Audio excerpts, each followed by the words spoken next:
Apologies for the intrusion. I'm Hugo. Let's just say I'm something of a collector.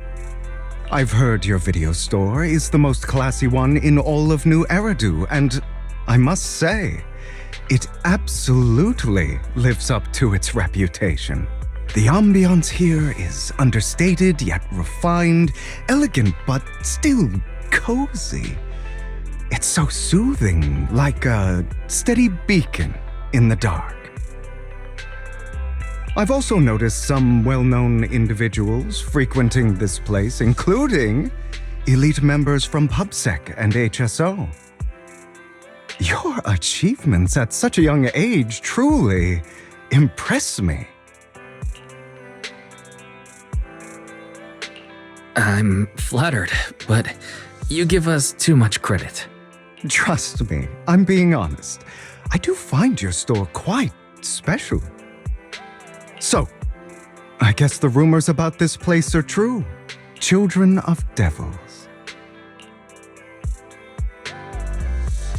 What are you talking about? I'm not following. Am I imagining it? Or do you seem really nervous all of a sudden? Children of Devils is an old movie I've been searching for, but it's so niche I can't find a copy in good condition.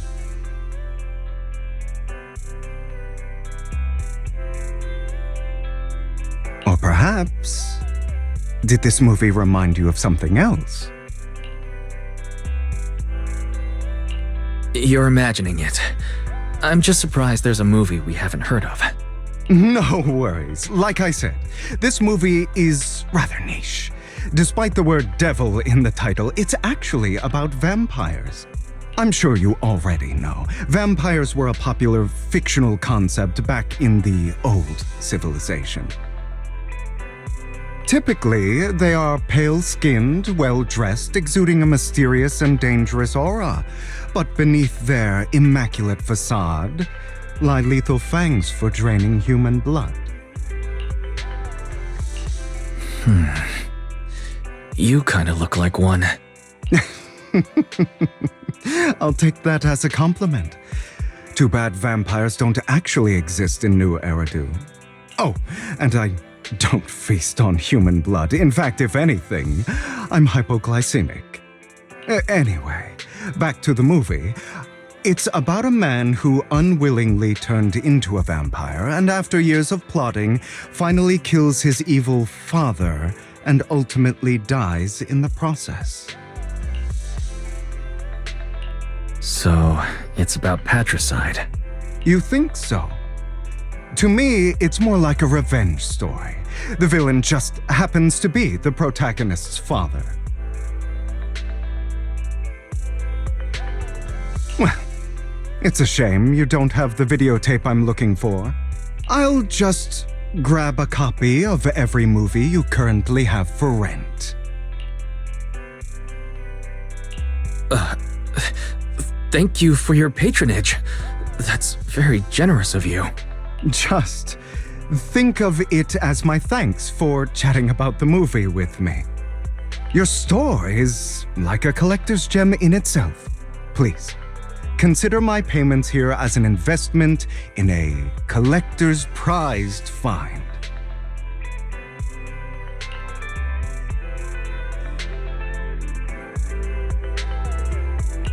Your definition of a collectible is pretty broad, just as I'd expect from a collector.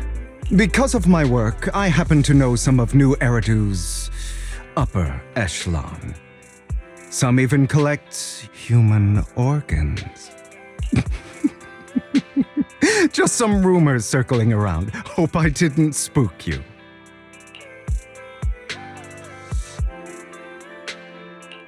No worries. I don't scare easily. I've seen my fair share of crazy stuff. Guess I was worried for nothing. With so many high-profile individuals visiting here, I'm sure you're well-connected and experienced in various fields.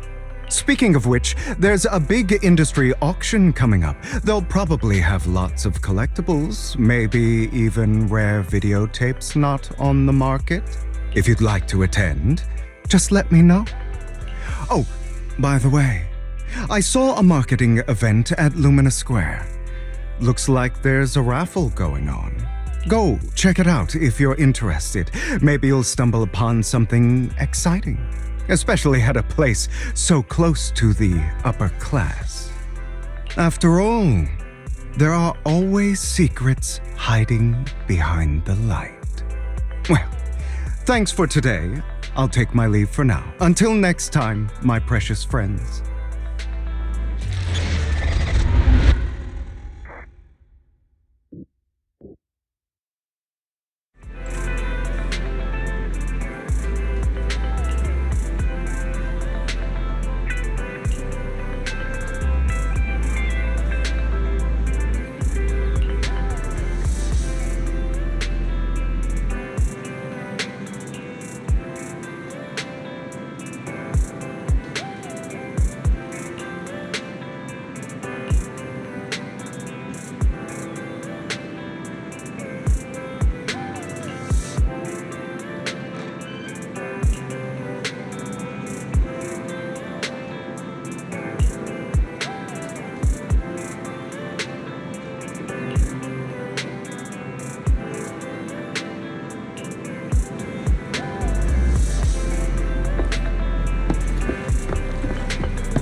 You there! Why not come try your luck?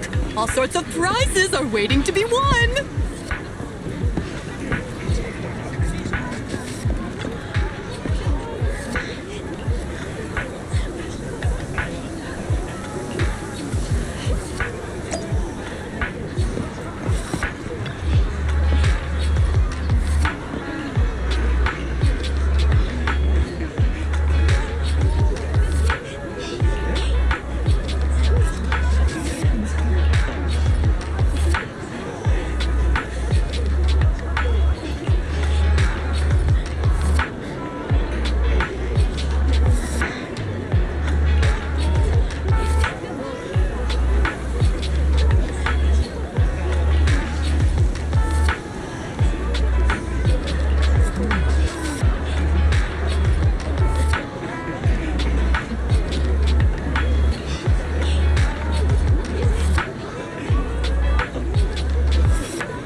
This guy seems arrogant.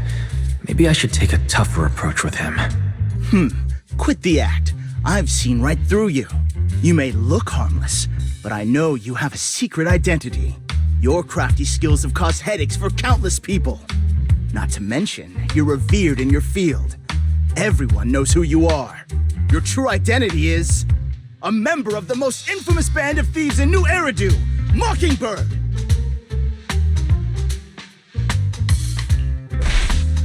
Actually, I'm more infamous than Mockingbird. What? You're even more evil than Mockingbird? No wonder you snatched my wallet! I know. Now might not be the best time to say this, but I'm genuinely curious about your true identity. Forget it. Clearly, you have no idea who I am. I'm Curtis Ravenlock. That's right, of the esteemed Ravenlock family from Tops. You'll face consequences for crossing me.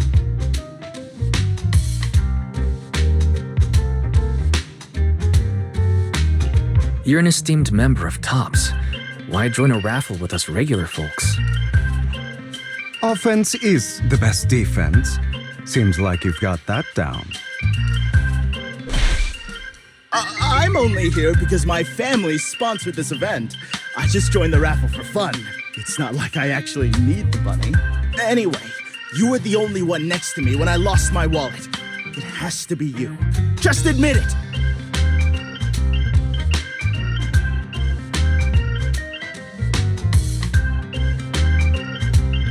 Listen, you can't just throw accusations around. You'll be held accountable for what you say. I did not steal your wallet, but if you insist that I did, let's go to PubSec together.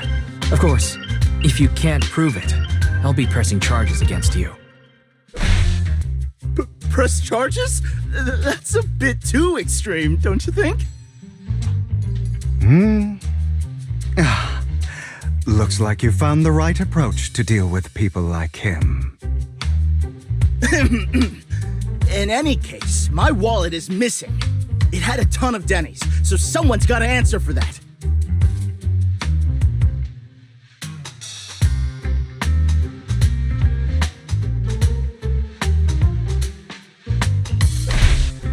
I bet you staged all this, and your wallet's been on you the whole time. What do you mean by staged? Why would I do that?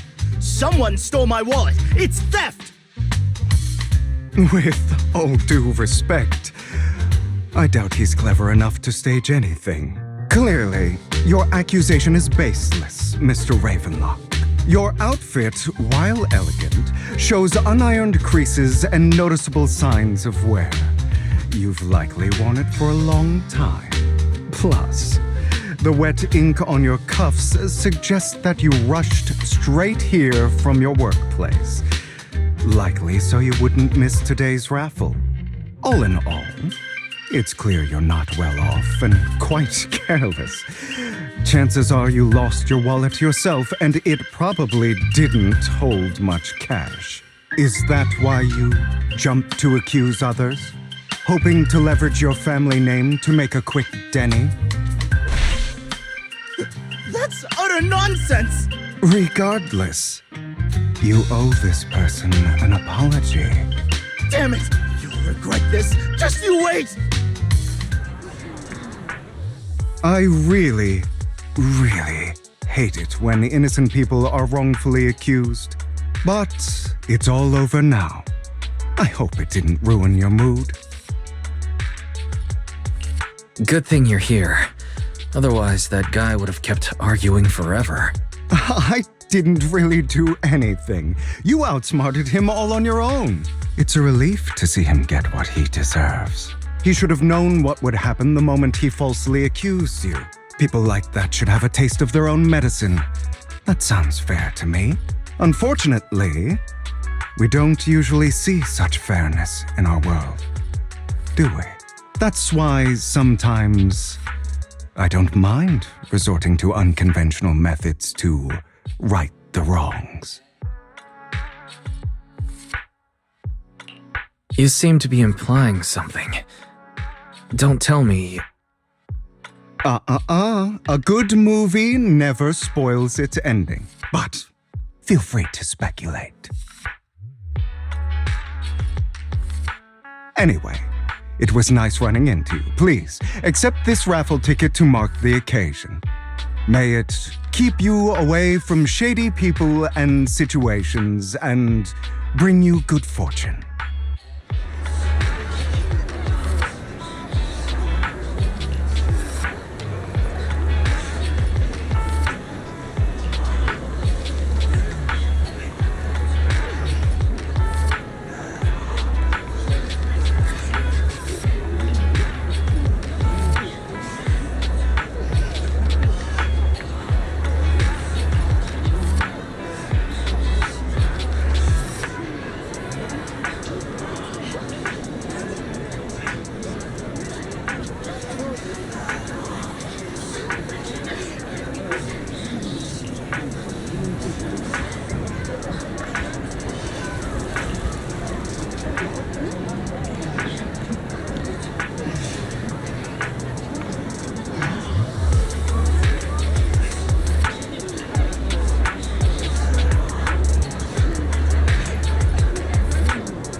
Anyone else?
They're here with me now, sir.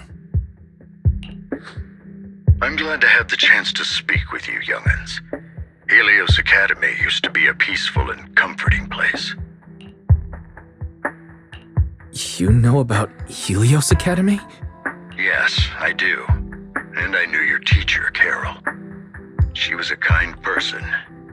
I was truly sorry to learn that she was the one held responsible for the fall of the old capital.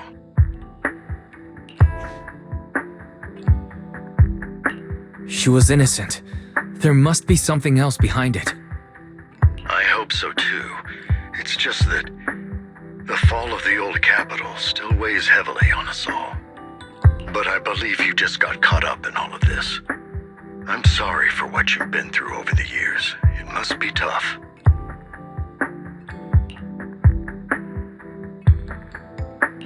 Is that all you wanted to say to us? You two are very cautious, and rightfully so. Carol has taught you well. The real reason I reached out to you is to tell you something very important. Something about your eyes. I stumbled upon some of the data Carol left behind. She spent much of her time studying ways to minimize the side effects of your eye implants.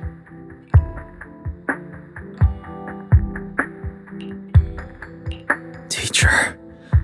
She was always looking out for us. Yes, which is why I believe this was her final wish. As her friend, I want to see it through.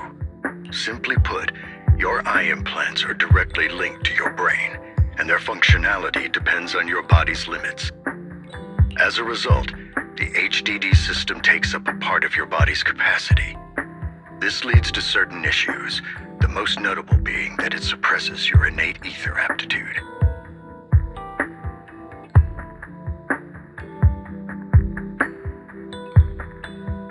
I brought in a team of specialists to analyze Carol's data samples, and after some effort, they created a plan to upgrade the HDD system.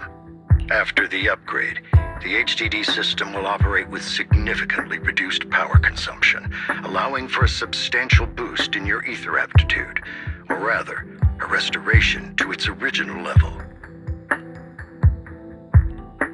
Do you mean that once the HDD upgrade is done, we'll be able to enter the hollows ourselves without EOS? Exactly. You'll likely experience some discomfort at first, but you'll get used to it over time. I'll have the specialists from Marcel Group continue monitoring your physical condition to reduce the burden on your body and help restore your ether aptitude more effectively. Are you really giving us such advanced technology for free? Feels like there's gotta be some kind of catch. Besides, you must have known about us for a while, so why wait until now?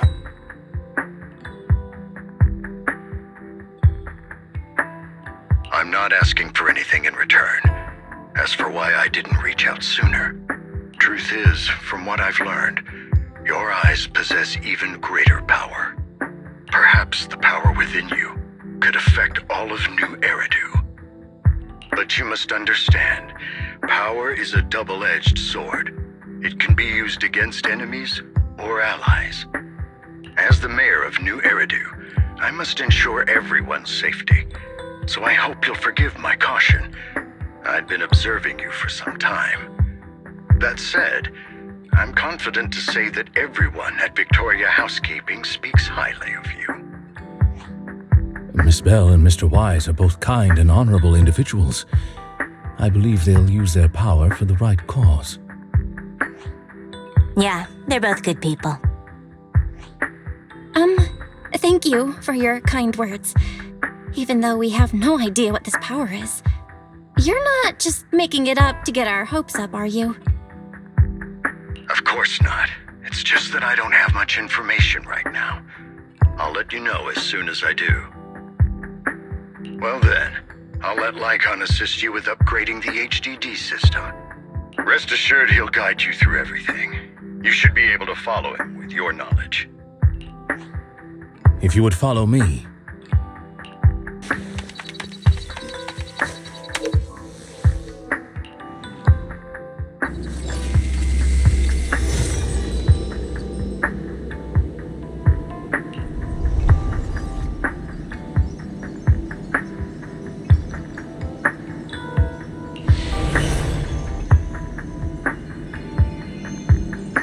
How are you feeling now? All good, I think. Really? I'm feeling a bit off. Your body is adjusting. Give it time to adapt to the changes. As a precaution, hold off on entering the hollows until you feel better. I see. In that case, I'll sit back and help Wise for now. It's quite impressive one of you adapted so quickly. Your ether aptitude is now on par with most hollow investigators, meaning you're ready to explore regular hollows.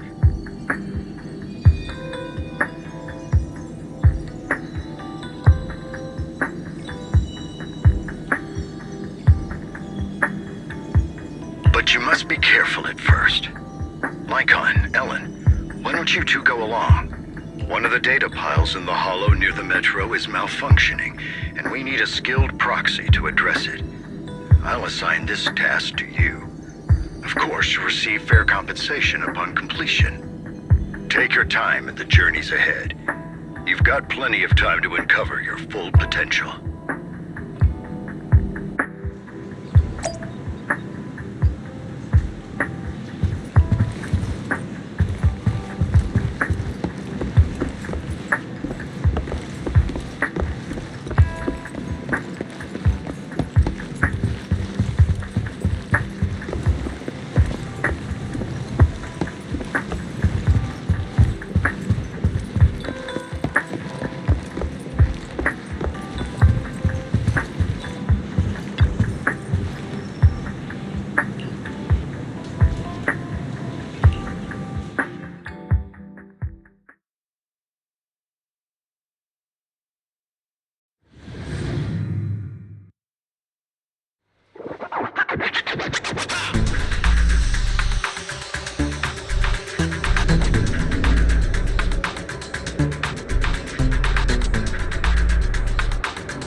Master Proxy, the data pile that the mayor mentioned is in this direction.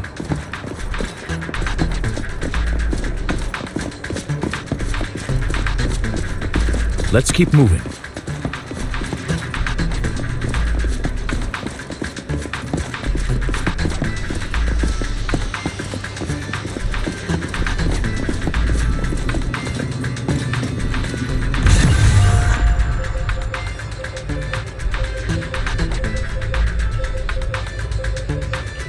The data pile that the mayor mentioned is near that garage ahead.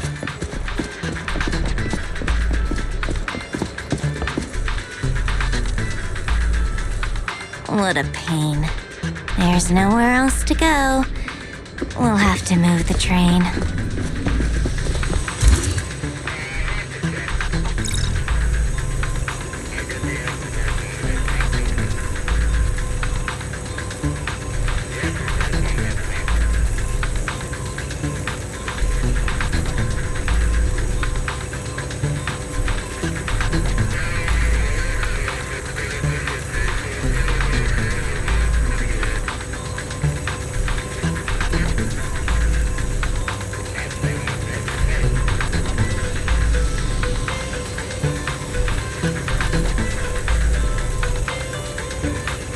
We should search for the passcode nearby to disable the laser, and then move the train.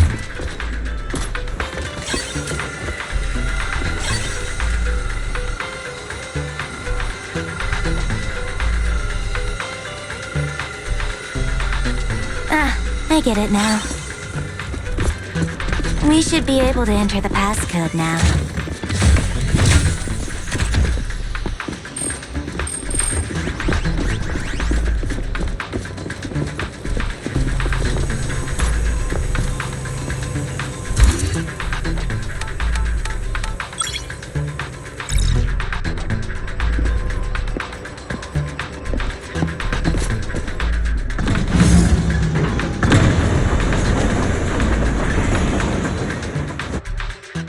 How are you feeling now, Master Proxy?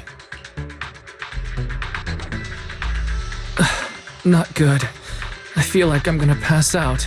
Glad to see you're well enough to crack jokes. If you feel any discomfort, please let us know at once. Yeah, I'll carry you on my back if needed. Well, that won't be necessary. You've always had a sharp mind, and now you've got the muscles to match.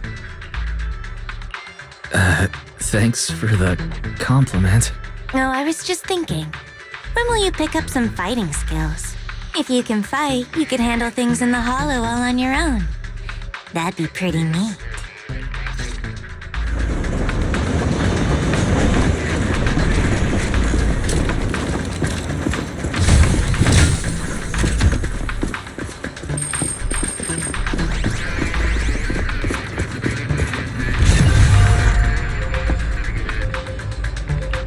Master Proxy, the data pile is right up ahead. It seems to be guarded, however.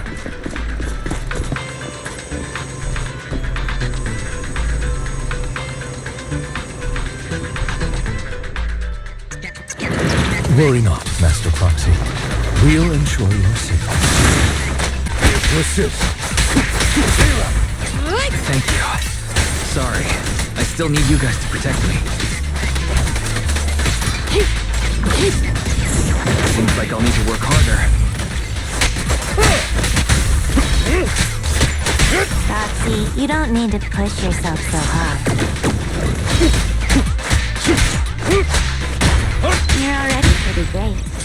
Just leave the rest to us.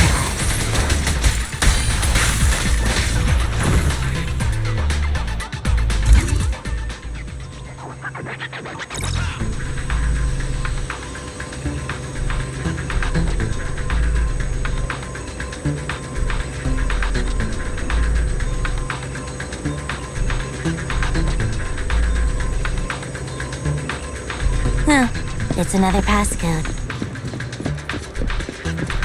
We should be able to find the passcode nearby. Let's keep an eye out for it.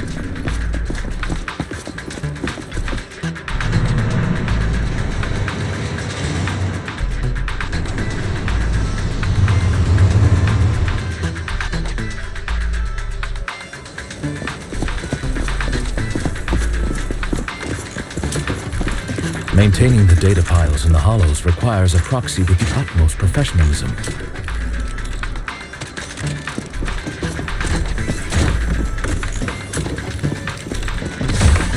It is Victoria Housekeeping's honor to maintain a professional relationship with an outstanding proxy such as yourself.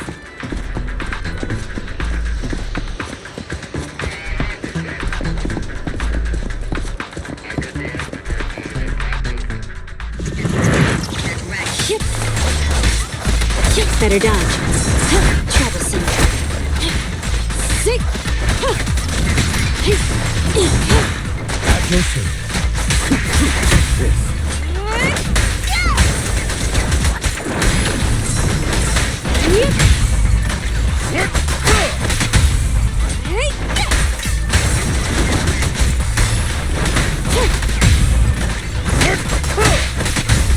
No worries, boss.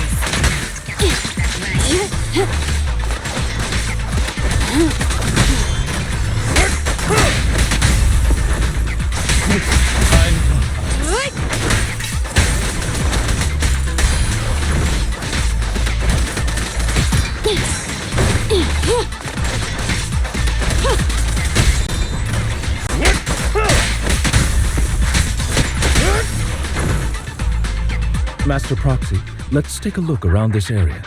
We might be able to find clues regarding the passcode.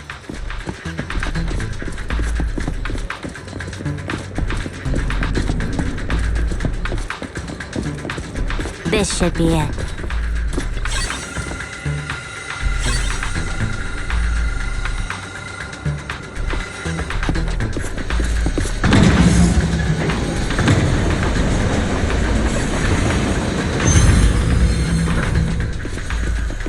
Proxy's moves seemed more fluid in that. Master Proxy, this should be the second passcode.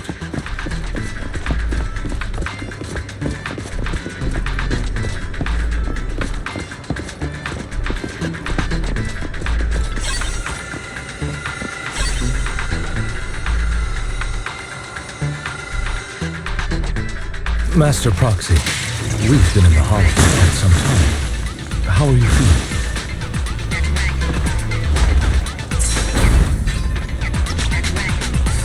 I feel fine. Nothing unusual, actually. Sick. That's good to hear.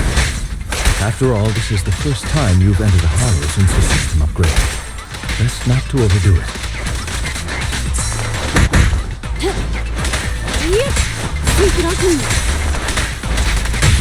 Stand still. Let's end this fight quickly. Sick.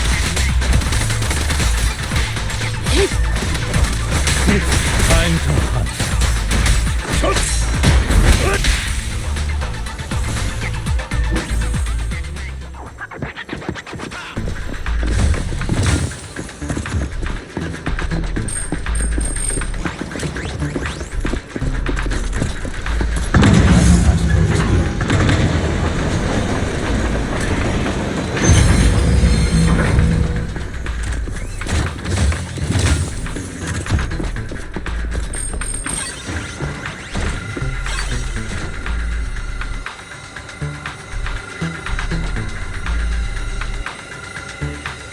All right, that's all of them.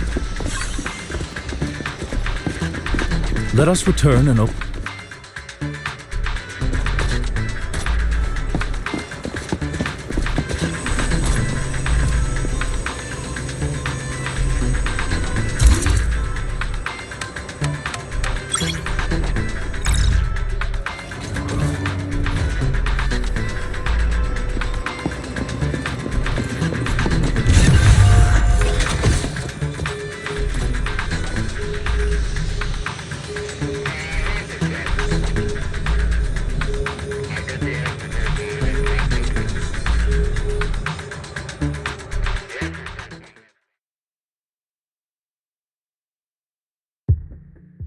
The mission was a success, sir.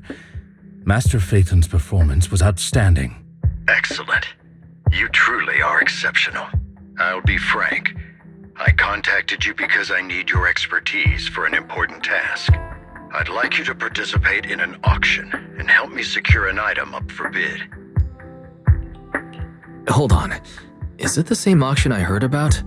The one with all the high-profile attendees? Yes, that's the one. I knew asking you was the right choice. Since you're aware of it, I'll get straight to the point. It's related to the sacrifice you encountered. Sacrifice? It's back? Remember the sacrifice you took down near the construction site? Public security did some research after retrieving it. It turns out it can maintain its form outside the hollow and carries human genes.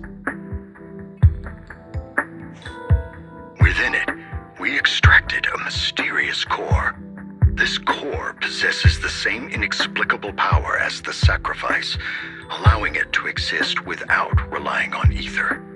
However, the core was recently stolen from the most secure lab in New Eridu. We suspect this is an inside job rather than an external theft. We searched extensively without success, until I saw the auction flyer. The core has been concealed within an auction item.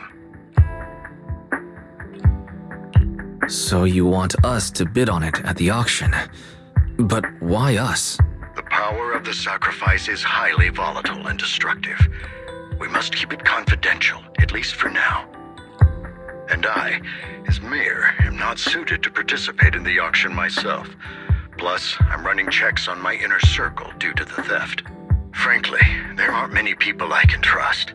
Don't worry, the funds are covered, and Victoria Housekeeping will be assisting you. Of course, this hinges on one condition: your willingness to aid me. All right, we'll give it a shot. Thank you very much. I knew that I could rely on you. The only hurdle now is the invitation. It's exclusive to Tops, so obtaining one might take some time. I'll handle that promptly. I'll leave the rest in your capable hands. You seem a bit puzzled, Master Proxy. The relationship between the mayor and Tops seems rather delicate. You're quite perceptive. As you know, the roots of New Eridu's governance lie with the Mayflowers, while Tops is a conglomerate of companies. Power and profit often lay the foundation for conflicts, which is why securing invitations could be tricky for us. Things would be much easier if Tops weren't so involved. But worry not, Master Proxy. It may take some time, but we will overcome these obstacles. Now, if you've no further need of me, I'll take my leave. Have a good day.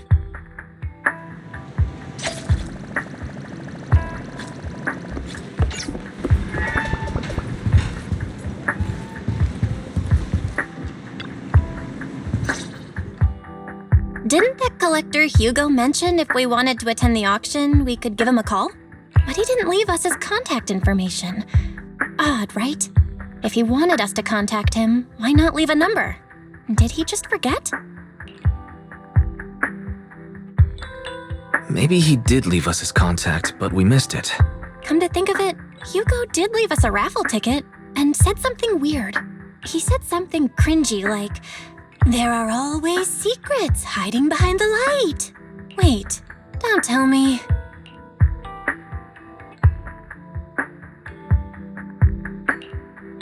I get it now. This guy watches way too many detective movies. Anyway, let's try contacting him. Aha, it's you, the manager of my favorite video store. Glad you've cracked my little puzzle. I've been waiting for you to contact me. I was worried I might have left a bad impression. Actually, I have a favor to ask. About the auction you mentioned. Could you secure 2 invitations for us? Ah, so you'd like to attend the auction? I'd love to assist, but unfortunately, I have some tasks at hand. But if you two can help me with my current task, I should be able to find time to get the invitations you need. What kind of task? Is it something I can handle? Nothing too dangerous, I hope. Don't worry, I would never put you in danger. Let's discuss the specifics in person. I'll wait for you at Do Gardening Shop in Lumina Square.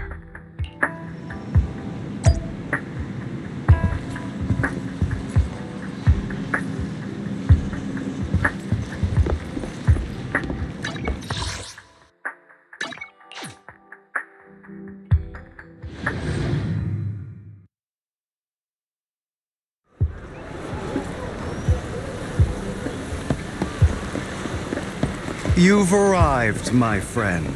Punctual as always.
Another waste of my precious time.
This time, I'll...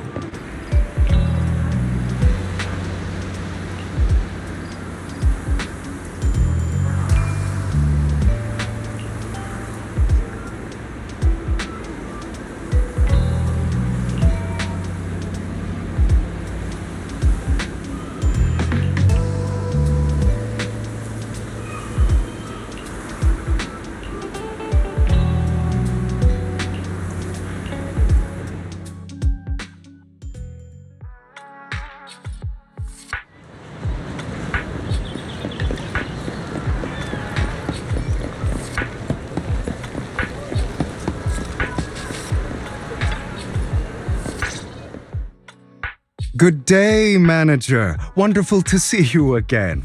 You're as sophisticated and charming as always. About our previous discussion, I assume you've made some progress?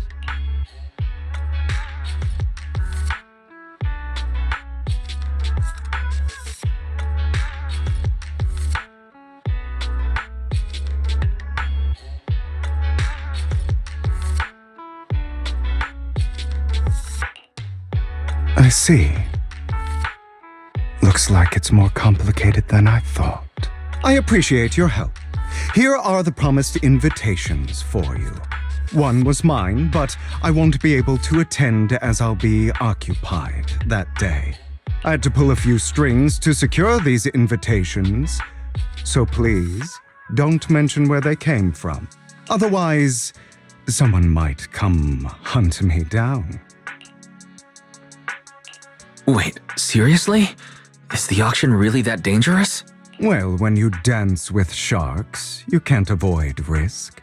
But I have faith in you, dear manager. I'm entrusting you with my life. Don't worry, my lips are sealed. And so are my sisters. I've been meaning to say, you're so close with your sibling. I'm kind of jealous. What's your view on family ties, manager? It's a bond you have to maintain carefully. Even as family, we might not fully know each other. For example, our someone who was like a mother to us loved us deeply, but also kept many things from us. Mother. Huh. For me, that word only brings fear, pain, and hatred. I once had a half-sister. Different mothers. Had? You didn't have a fallout over some big argument, did you? No, we never argued. I would like to try, but it's too late. She's been gone so long. I can barely remember her face. I'm sorry. I didn't realize it was a sensitive topic. My condolences. It's okay. I brought it up first, and it was ages ago. Anyway, back to what we were saying. It's highly likely that Hartman will be at the auction as well. As you know, while he's the rightful heir to the Ravenlock family, he keeps many secrets. Should you cross paths with him in the future, be cautious. He's sitting up on his high horse looking down on everyone else, and he'll do whatever it takes to get more power. I hope these upper-class people eventually face the punishment they deserve. Too bad the scales of fate lean one way or another, unless someone steps in to tip them back. I digress. That's all for today. I have some errands to attend to, so I'll take my leave. Have fun at the auction.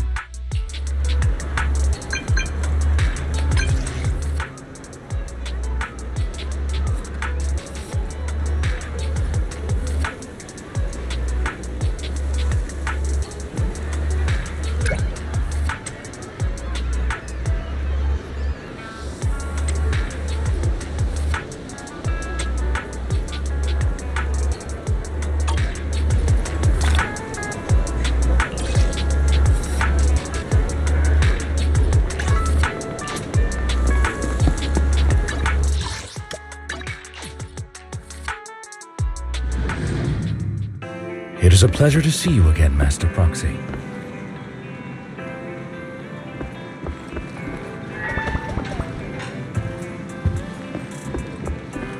It's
lies, deception, betrayal. I see swirling mist, shrouding the truth in a deep, enigmatic haze. Found you. Chosen one.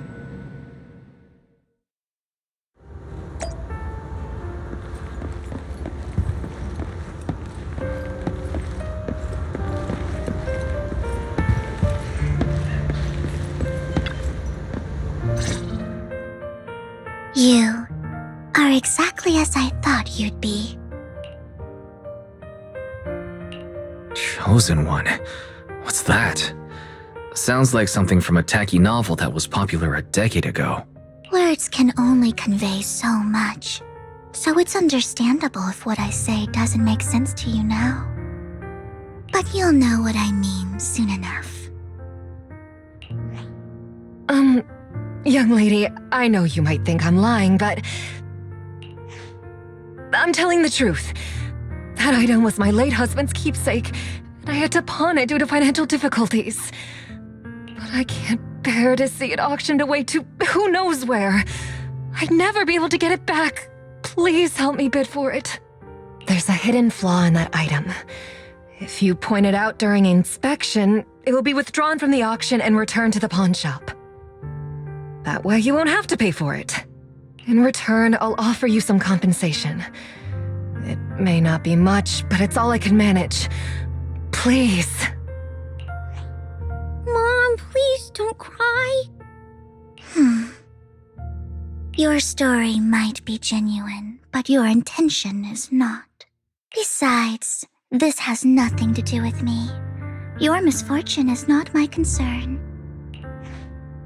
Young lady, you don't look like you're struggling for money. How can you be so cold-hearted? I'm sure this refined individual here feels the same way. Huh? Are you referring to me? Yes, you! If you're willing, could you please... The auction is about to start. I'm not sure how you gained entry, but I'm sure you don't want to be driven out with your daughter. And you? Here's a little piece of advice. Don't let your sympathy easily sway you in an auction like this. Otherwise, you might get swindled. I'm Vivian, by the way. Pleasure to meet you.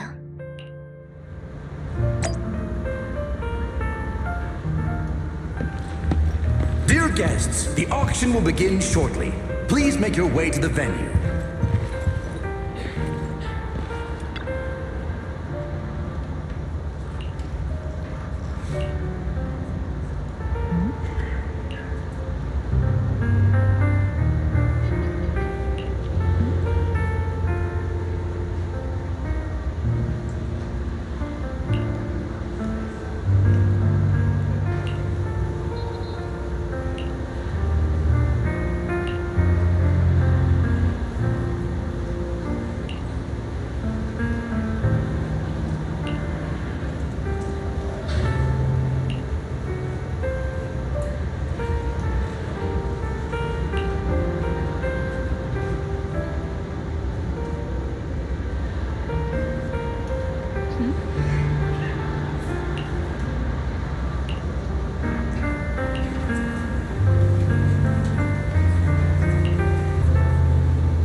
be from the Ravenlock family, but he's been entering the lottery in secret.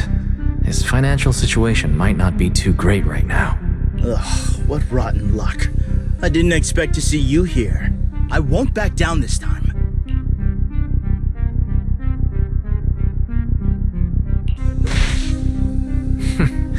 Aren't you that bigwig from the Ravenlock clan? Surprised to see you at the same auction as us commoners. This is the top auction in the industry. I really don't know how you got an invitation, but I doubt it was through legitimate means. You seem a bit hesitant. His accusation isn't true, is it? You should just give up already. I'm dead set on getting this item.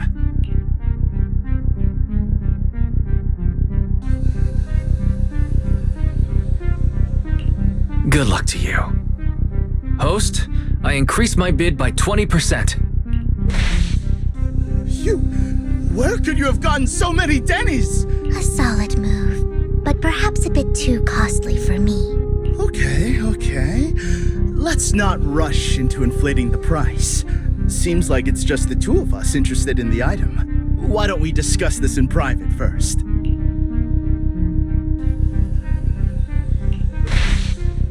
Let's make a deal. You can have the artwork, and in return, I want 30% of the transaction price in Denny's. 30%? That's outrageous! I'd sooner toss those Denny's in the river than hand them over to you! I admire your ambition, but you're being a bit too greedy. You're really stubborn, huh? Is it really worth arguing over such a small collectible? The current price seems a bit too high. Maybe we should raise it even more. Are you for real? I had no clue commoners were so wealthy these days. Fine, alright, I'm out. Well done. It stayed at a reasonable price. Regardless, congratulations on your winning bid. Though in my opinion, its aesthetic style is a bit ahead of its time. But as long as you like it, that's what matters. After all, the true value of art is in the love people invest in it. The next item is truly exceptional. The final creation of a legendary artist, the only one of its kind in all of New Eridu. The artist's tale is quite fascinating. Unrecognized during his lifetime, his works were discovered by art collectors after his death and became hugely popular. Because of this, authentic works are few and far between, making each one incredibly precious. And this stunning final piece, anyone who loves his work won't want to miss it. Without further ado, let's get started! Starting bid, 200 million Denny's! If I can get it for under 500 million, I can still turn a profit. 300 million! If I'm not mistaken, guys, isn't that the item the woman asked Vivian to bid on? Yeah, that's the one. If our budget allows, perhaps we should. 1 billion. Even if his final piece is a collectible of this quality, starting at $1 million right off the bat. Since she doesn't have to earn her own money, any bid is just a number to her. Was that Vivian? Wow, she just said, "Don't let your sympathy sway you," then went ahead and bid anyways. Yeah, but she can literally afford not to take her own advice. Oh, this elegantly dressed lady certainly has refined taste and deep pockets. So, is anyone ready to challenge this young lady? Invest in the legacy of a talented artist who left us too soon. Its value could double in the future. I'd advise against it.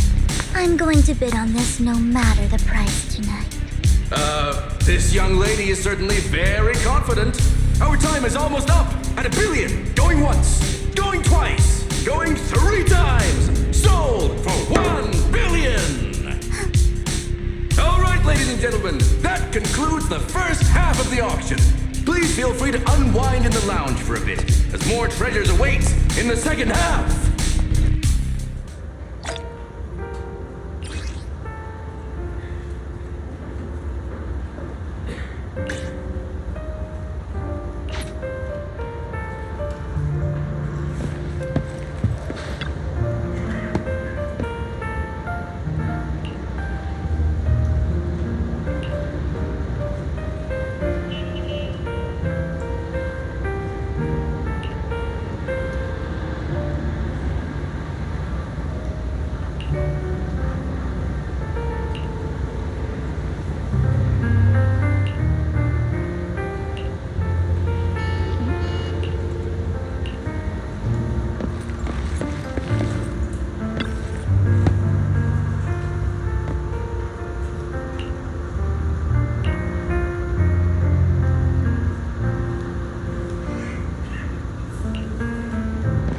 The coffee here is drinkable.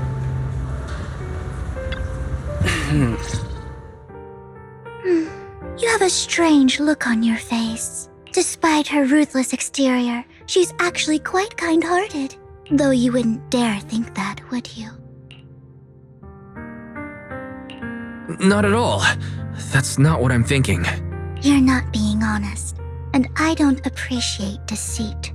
Just to clarify, I didn't assist that woman out of kindness, nor do I plan on giving up the item I just purchased, because it's nothing more than a common scam. A scam?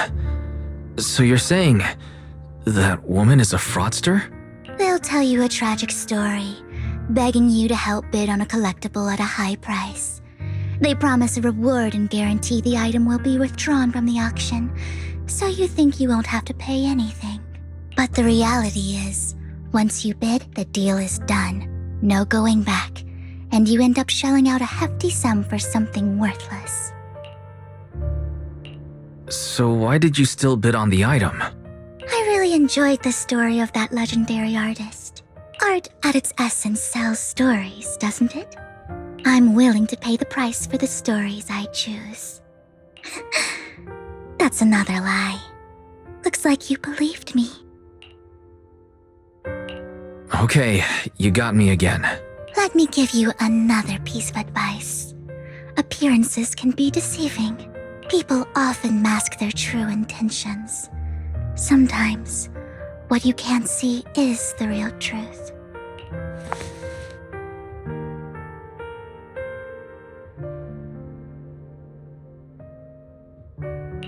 I hope next time you'll accept my invitation, and not that of these pretenders. I'll see you soon, my friend of many secrets.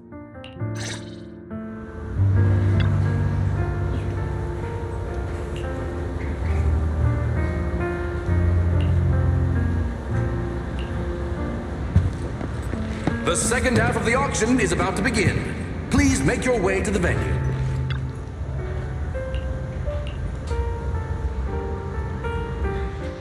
Ladies and gentlemen, welcome back! Up next in our auction is tonight's showpiece, the one-of-a-kind Robe of Heroes! Legend has it that, long ago, this was a garment that only a hero could wear. What's truly fascinating is the unique gem embedded in the collar of this robe. It's unlike any gem I've ever seen. Almost magical.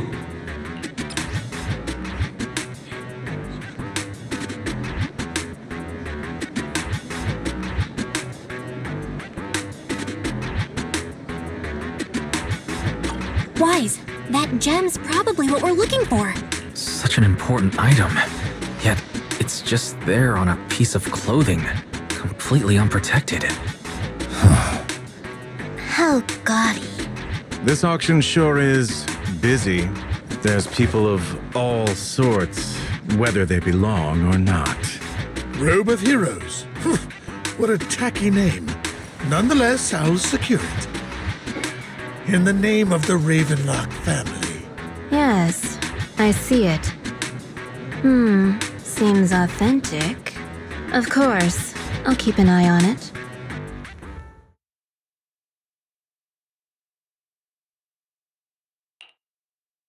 I didn't expect this to drag on so long. I believe there is no meaning in continuing this senseless bidding war. Frankly, wasting time irks me more than squandering money. So, my friend, let's cut to the chase. What did you have in mind? This man is pretty shrewd. Maybe I should match his energy.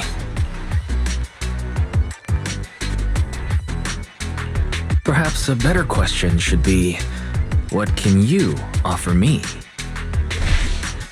The ball's in my court now. Good. I enjoy conversing with people of sufficient intelligence. There are more antiques in this auction than just the robe. Why rush into this? You might find something else you prefer.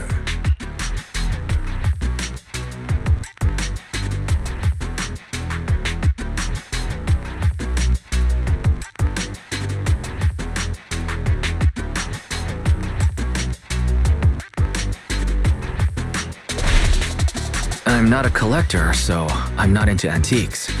That robe just caught my eye. In that case, how about we strike a deal? All I want is that gem.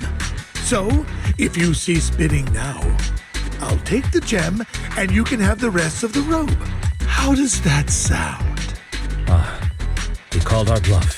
The Ravenlock family always gets what they desire. If you have any doubts, feel free to ask around. What a coincidence. I, too, always get what I want. You're quite confident. You know when to stand your ground. Well done. My time is valuable, my friend. I've already lost a significant amount of Denny's talking to you. If I offer you a token of appreciation, let's say a hefty sum of Denny's, would you consider backing out of this bid? In that case, if I were to give you a hefty sum of Denny's, would you back down?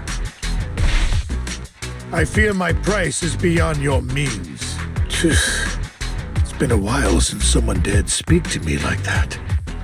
All right, since I can't sway you, we'll have to settle this with our financial power. But let me be clear. No matter how high it goes, I won't back down. Drat.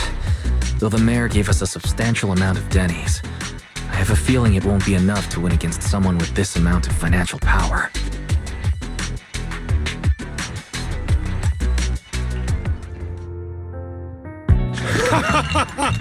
Thank you, everyone. It appears I'm the final winner of this auction after all. Well, I'll be taking this masterpiece with me.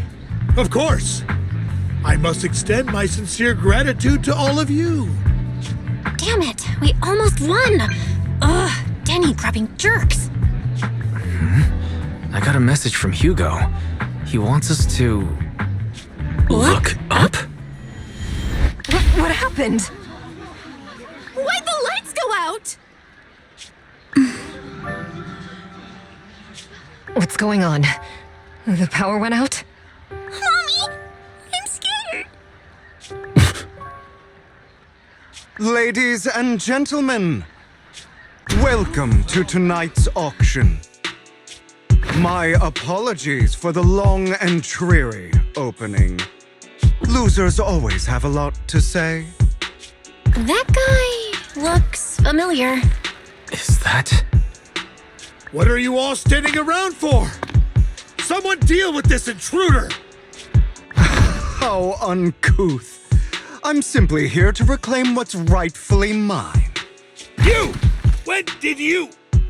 Well then, tonight's show is coming to an end. I wish you all a lovely evening. Yours truly, Mockingbird. After him! Catch that thief or forget about getting paid tonight!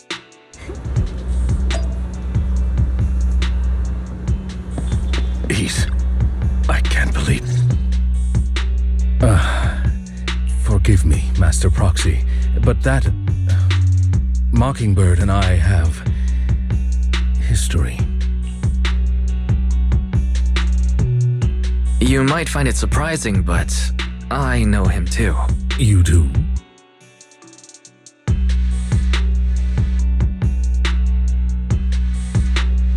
I see.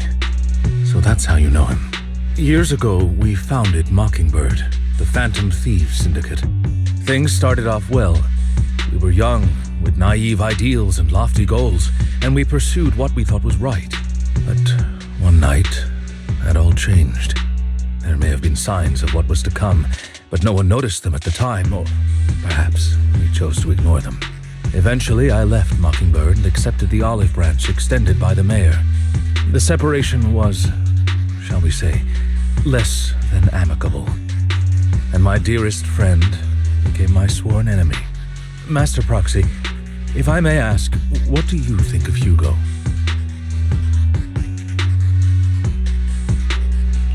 Though he helped us before and he seems pretty nice, I can't help but feel something's off. He is a part of Mockingbird after all. Mockingbird has changed from how we envisioned it. And Hugo too, No, it's nothing. In any case, he is very dangerous. I'm still unsure of his intentions, but we cannot risk letting him have the sacrifice core. Based on my past experiences, I can likely predict the route he'll take to evade his pursuers and escape. However, this path lies within the Hollow. Master Proxy, can you... Let's head straight there. I'm feeling pretty strong right now. Very well. Please, follow me then.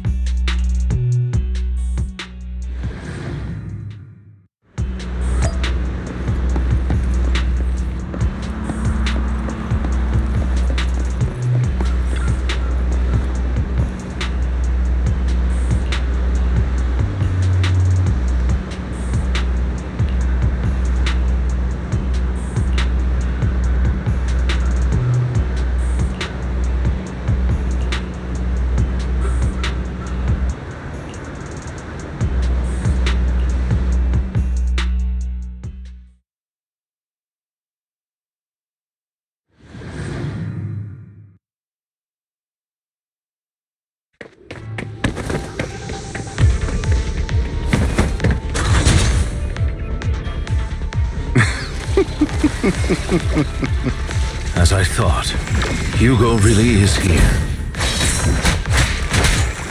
When we were still working together, he would often choose routes that were difficult to attack, yet easy to defend.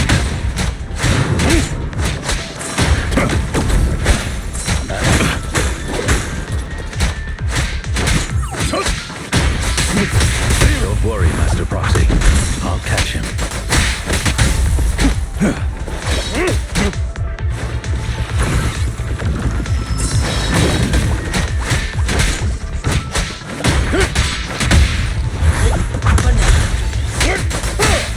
Master Proxy, the layout of the port is complex. Ethereals may jump out from any corner.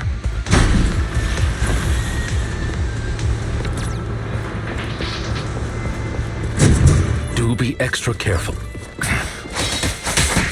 There are so many ethereals. They don't seem to be phasing him at all.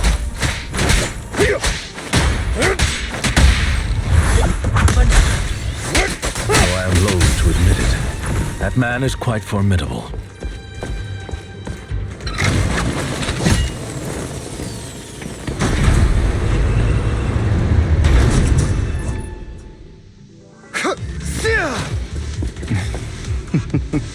Goodbye, my friend.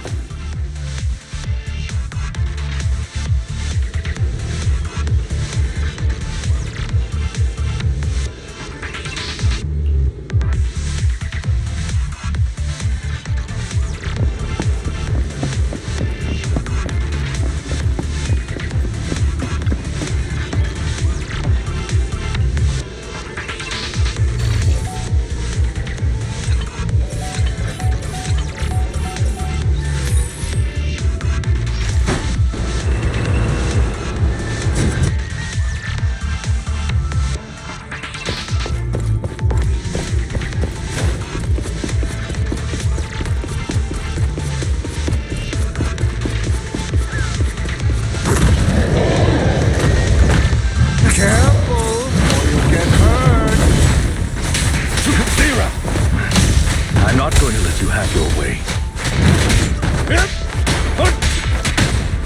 Master Proxy, that's one of Hugo's weapons. Make sure to avoid it.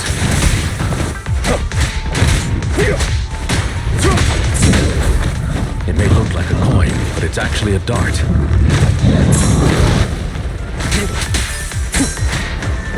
He carries around a briefcase filled with all sorts of weapons. Quite a hassle to deal with. Stand still.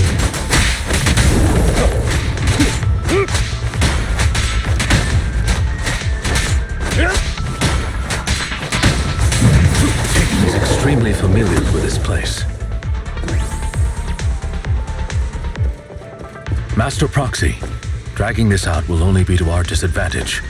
Let's proceed through here post-haste. Time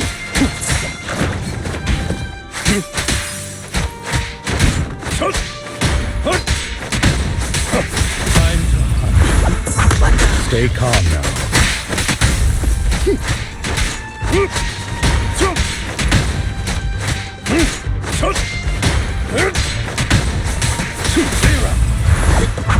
Stand still.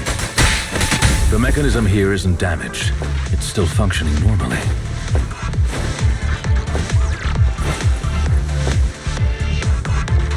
Something's not right. It feels too easy, almost as if he let us through on purpose.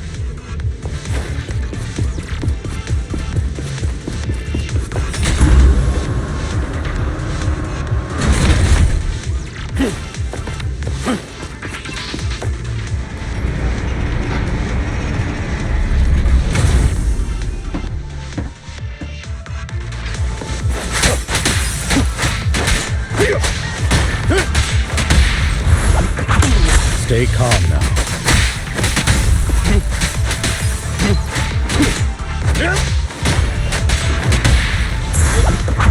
Stand still.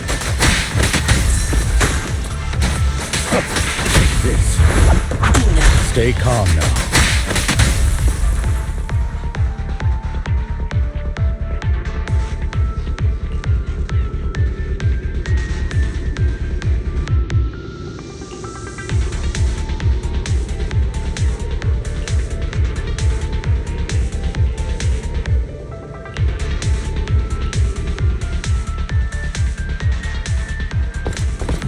This must be the right way. Not to worry, Master Proxy. We'll be able to catch up to him soon.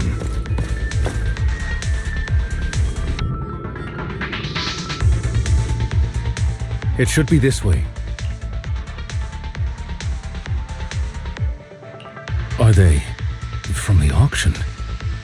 No, they shouldn't be able to track Hugo here. They're likely just hollow raiders. Back then, Hugo would typically retreat into a hollow after securing the goods, and as his partner, I'd be responsible for leading the pursuers astray. I'm unsure if he has a partner now, or who they might be if he does. Well, phantom thieves usually have partners. I assume he must have recruited a new one by now. True. That could make things trickier, as he may have passed the core to his partner. Regardless, Master Proxy, let's steer clear of those Hollow Raiders for now. Although I'm confident in my ability to defeat them, a clash here might delay us and jeopardize your safety. Our main focus now is locating Hugo and retrieving the gem.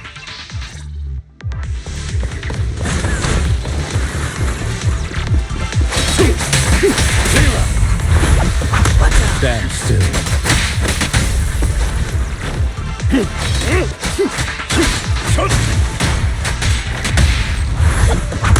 Stay calm now. He should be nearby.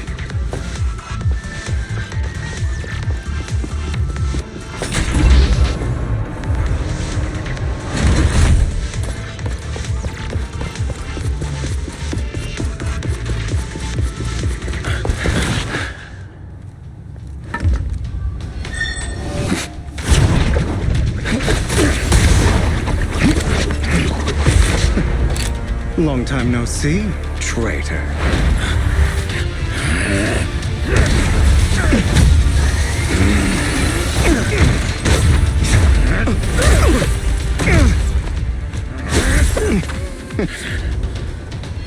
It was you who broke the oath, not me. You haven't changed, pompous and self-righteous.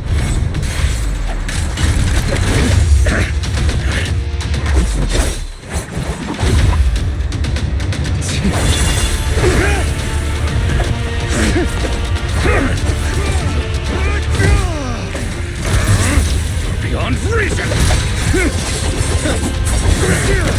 Both of you, enough already!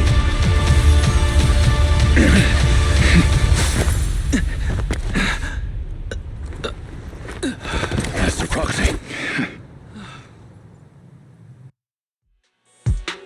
Are you all right, Master Proxy? Any injuries? I'm fine. I just forgot I wasn't using EOS. I thought your attacks would just go over my head. I'm not used to being this tall, I guess. Rest assured, Manager, my blade has always been steady. I'll never point my weapon at my allies, especially not you. As for that oaf, he has no sense of control in the heat of battle, even turning on his own comrades. I'd thank you not to spread lies. What? Are you denying it? I merely spoke the truth, didn't I?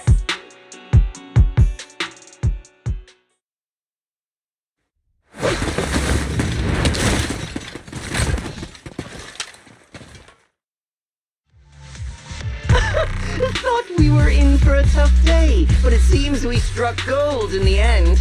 If you value your lives, you better hand over all your etheric resources and any other valuables you've got. I have no conflict with you, gentlemen. I'm here for personal reasons, not to mine ether resources. Cut the crap. It's been a rough day, and we need something to make it right. Whatever your business is, pay your dough or bite the dust. Pay our dough. This is the Hollow.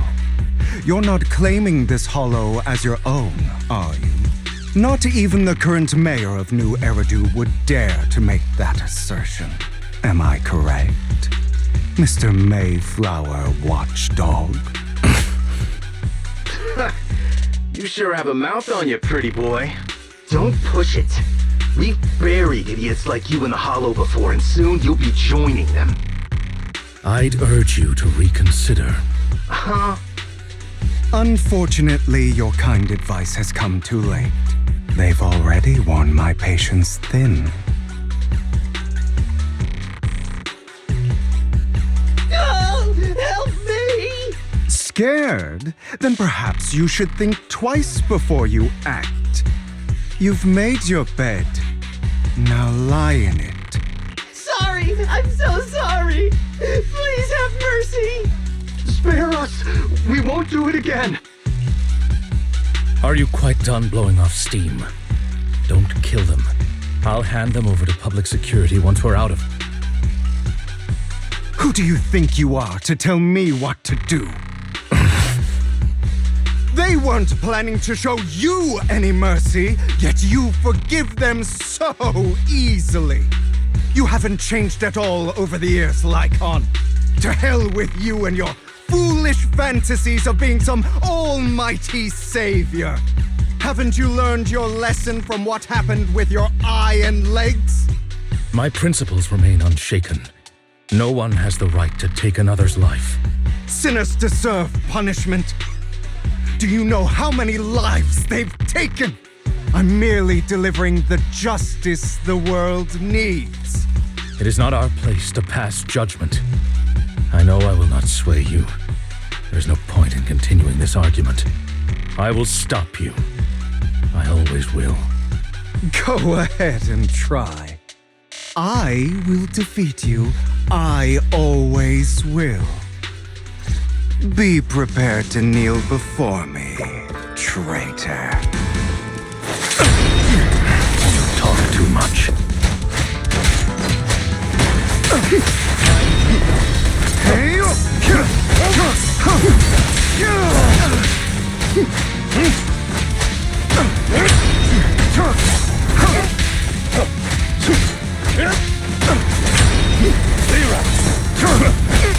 Amateurs.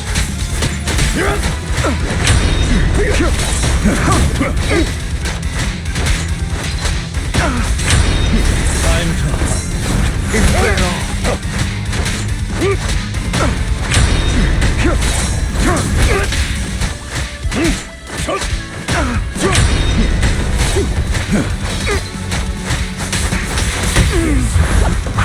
Proxy, I'd advise against trusting anyone from the Mayflower family.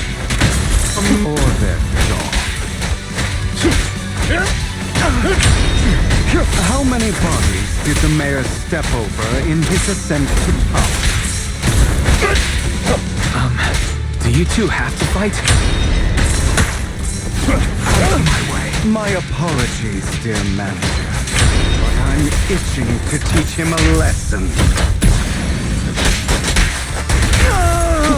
Shut up. Is that all?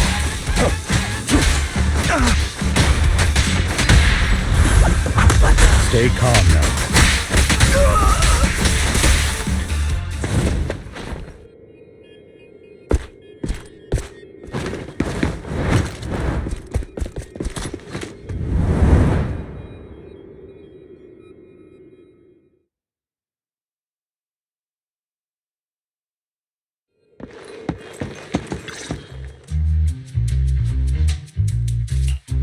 Worry not. Mastery of my skills will come in time. But there's something more important I would like to teach you. Something about faith. Does a phantom thief even need faith? Of course. What else would we fight for? For wealth, fame, and power to stand at the top so nothing and no one can imprison us. Isn't that what everyone desires? Or perhaps by faith, do you mean something asinine and empty, like justice, dreams, or friendship? Hilarious. Grow up, Lycon. It's time to let go of your naive fantasies of being some almighty savior. You just don't get it. All right, enough squabbling. What I'm trying to teach you is very simple. I may not walk the path of justice, but I do not walk the path of evil.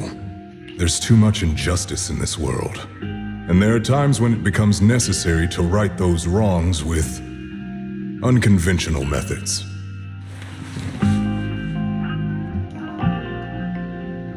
Taking lives, however, is out of the question. Life is a precious gift, one that nobody has the right to steal. No one should have the authority to judge whether another lives or dies. Keep that in mind. I will. You don't seem convinced, Hugo. As you mentioned, this world is unjust. That's why we must strive to bring fairness to this world. Those who cause harm should face consequences, just as those who take lives should.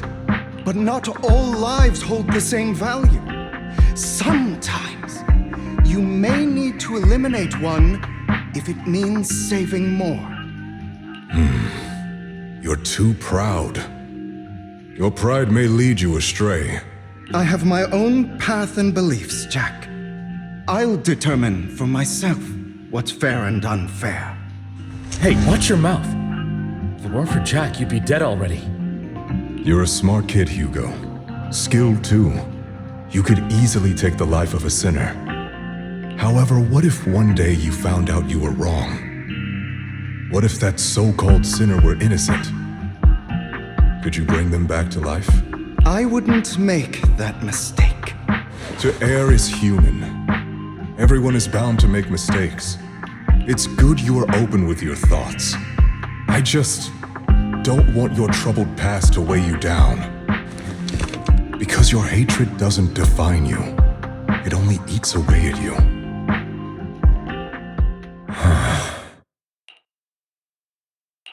Are you okay, Lycon? You've been quiet for a while. My apologies, Master Proxy. I was just reminded of some past memories. Before Hugo and I founded Mockingbird, we had a mentor, Jack. He took us under his wing when we were in dire straits, imparting his skills and life lessons. But Hugo didn't agree with his viewpoints. Perhaps our paths were always fated to diverge. I've been curious for a while now. What caused you two to split?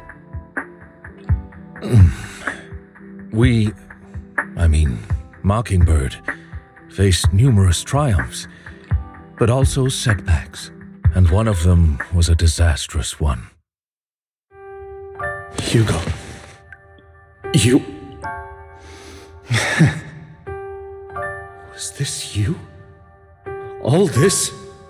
So what if it was? Have you gone crazy? Have you been planning this all along?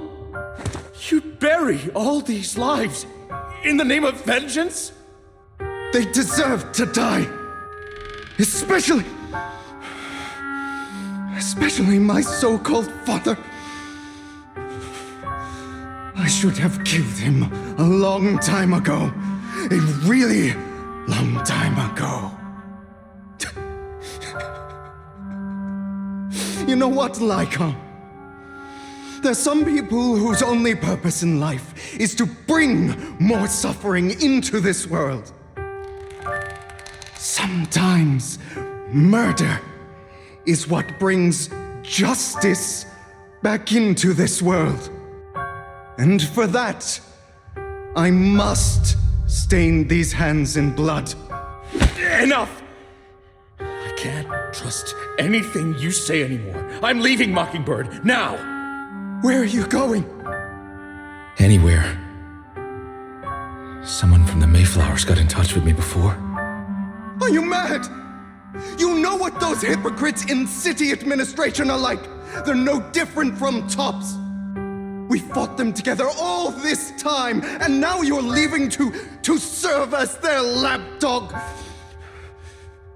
Are you going to turn your back on Mockingbird? Turn your back on me?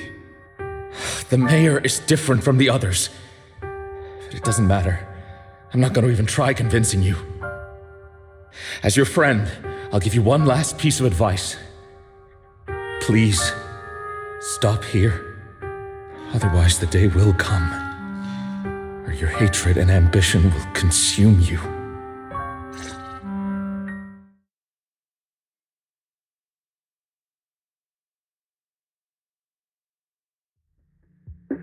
My apologies, Master Proxy, that you had to hear such an unpleasant tale. Hugo came from a powerful family, and his relationship with them was always strained, especially with his own father. So much so that Hugo wanted to personally put an end to him. After shouldering a mountain of injustice, Hugo ran away from home. That's when Jack and I met him. And that setback that Mockingbird suffered turned out to be intimately connected to his family. I had thought it was just a normal mission, when in fact he was plotting revenge. He took advantage of me and everyone else there. I do not mean to pass judgment on him and his decision, but I refuse to accept a partner who is willing to trample over other people's lives for their own desires. Perhaps his family left a mark on him that continues to influence him to this day. In any case, Hugo still has the sacrifice core. We should contact the mayor to plan our next moves. A pleasure to speak with you again. Lycon has already filled me in on Mockingbird stealing the sacrifice core. I'll deal with it. Anything else we can do to help? I mean, we didn't manage to complete our mission. No. You've done well. It's just not appropriate for you to get involved in what's to come. We've been through far more dangerous situations. Plus, we've dealt with Mr. Mockingbird before, so maybe we could help you. Really, I appreciate your kindness. It's just... Very well. Seeing as you're all people I know I can trust, I'm going to be frank. Not long ago, I received a letter declaring criminal intent. Sir. Lycon, I know you don't want to place them in danger. I feel the same way. However, I believe they deserve to know the truth. That letter threatened to use a sacrifice to take vengeance against the entire city of New Eridu. What do you mean by vengeance? I believe the person, or the organization, who sent the letter is planning to use the sacrifice to mount a large-scale attack against the city. Everything we've uncovered so far seems to support this hypothesis. As you know, the sacrifice's true power is a mystery and cannot be controlled if anyone attempts to use it as a weapon. This is no small issue. If this gets out, it'll send the public into a panic. Please promise me you'll keep things confidential. Then let us help out. We can do our part too. But it's like I said before, it'll be too dangerous for you. Whichever way you look at it, you're still citizens of New Eridu, and as mayor, it's my duty to protect you. Plus, Carol would be furious with me if I put you in danger. If she were still around. Anyway, I'm not at liberty to discuss this matter any further. Please rest assured that we will handle things properly as the administrative authority of New Eridu. That's right, Master Proxy. Please trust us. So that'll be all for today. Goodbye for now.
I'll have to work overtime to finish this mission report.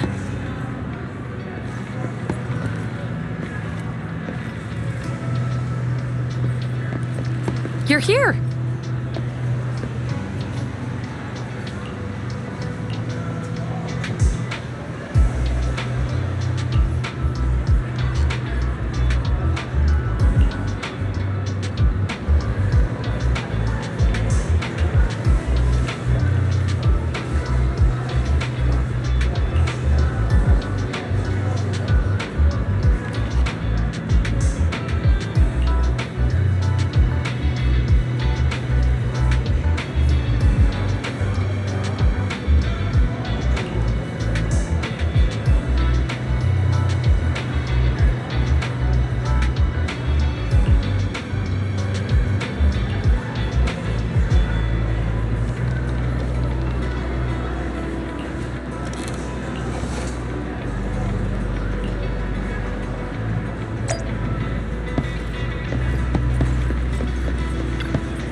day's training.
All right, let's get started.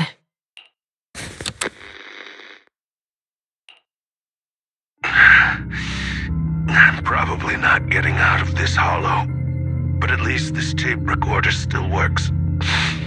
Let's say these are my last words. I gave away my anti-corruption equipment to save those civilians, so I'm not in good shape. Unfortunately, we came up against a horde of ethereals right after that. I rushed over to fight them off and tried to save the civilians, but in the thick of all the fighting, I turned back and realized that I was somehow alone. Nobody was behind me. Luckily, I managed to defeat the ethereals, but the wounds and corruption I sustained in doing so should be fatal.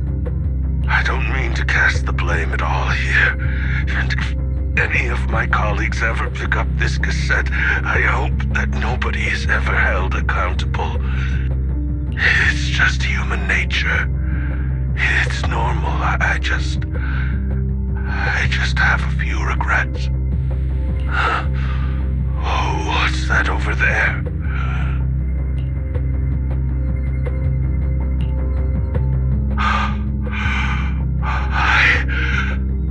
I've seen a miracle. Yes, that thing is right. So long as humanity is in constant conflict against the Hollows, we'll never be able to grasp true power. Only by embracing everything. It's the only way. Only by embracing this power can everyone survive. Oh, Creator, please grant me this!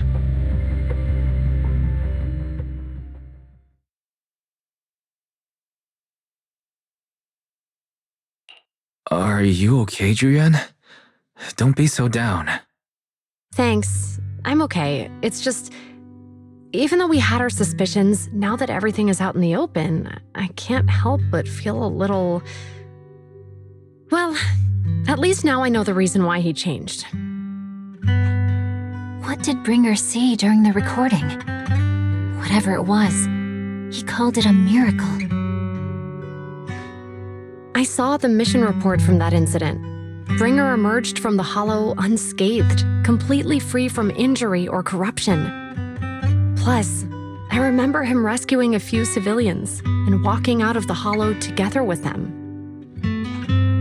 But if that's the case, then it's at odds with the audio we heard. Which one is the true version of events? It's possible that both are true. Like if Bringer actually met a real god that completely healed his body and helped him save the others. And that's why his mood changed so much. Why he started believing the Exaltists. Because he witnessed a miracle. That sounds like a reasonable speculation at this point. But it still exceeds the limits of what we know. In any case, it's a clue that ultimately points to the Exaltists. I'll keep pulling this thread and see where it leads.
I've been waiting for you for quite some time.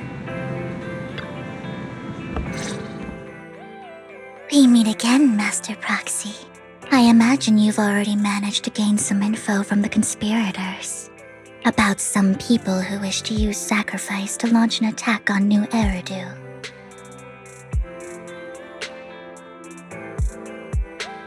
So you know about that? I only just found out myself. Because I've been watching you this entire time. I know many things. But unlike those hypocrites, I'm willing to share info with you to show my sincere hopes of working together. I need to find Bringer's belongings. Bringer's belongings? Did he even leave anything behind? Oh, he did. I have complete confidence in my intelligence network. All the more reason for you to work with me. You've probably already guessed, but what Bringer left behind will be crucial for cracking the alleged sacrifice attack. Find it, and we'll finally know what they are after. Who do you mean by they? The Exaltists, of course. They're always lurking whenever something related to sacrifice comes up. Actually, the Exaltists and I, we have a bit of shared history. But no more than that until you officially agree to work with me. I'm still not sure. What's not to be sure about? We both share the same goal and I won't harm you. By the way, might I ask, you're not proficient at in-hollow combat, are you? Well, you know, I'm a proxy after all. As I expected. Not to worry. You're an invaluable proxy. All I require is for you to guide me. I mean, not even my darling Lord Phaethon can fight in the hollows. Hang on. What did you just say? Your darling Lord Phaethon? That's right. The best proxy in all of New Eridu. Lord Phaethon. Don't tell me you don't like him. You might not believe this, but I'm actually Phaethon. You're an outstanding proxy, that's true. But Lord Phaethan's a cut above. No one could ever replace Lord Phaethan. But I know how you feel. You're actually one of Lord Phaethan's fans too, aren't you? So he's your biggest role model in life and you hope to become just like him, right?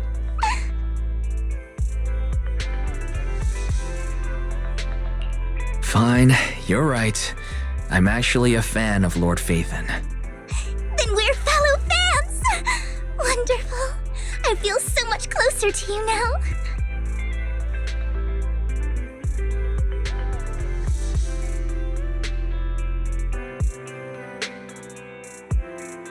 Oh my! Once I start talking about Lord Phaethan, I just can't help myself. Look at the time. I suppose that's all for today then. I'll be in touch with more news.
Proxy, you're here too. I didn't expect to run into you here. What are you two doing here? And what's with the new outfit, Ambi? I'm here to investigate that incident.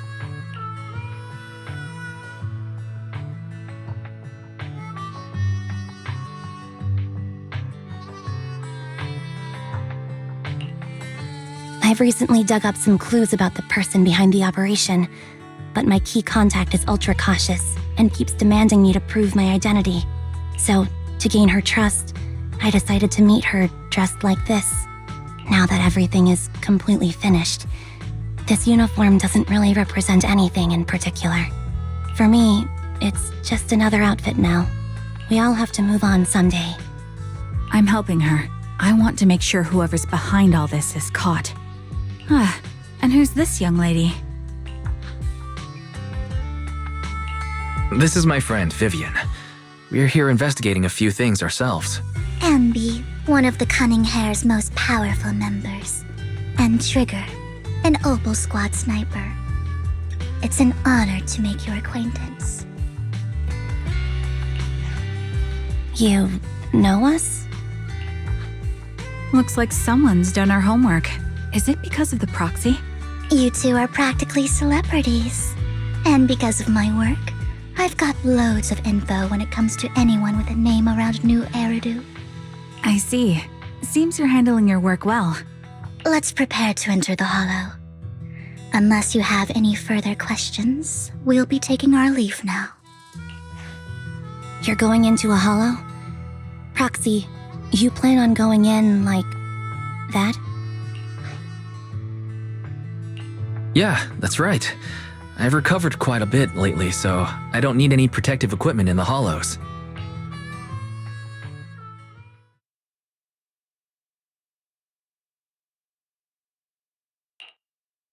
Huh. Aren't you that lady from before at the auction? Hello. I didn't expect to see you again, young lady.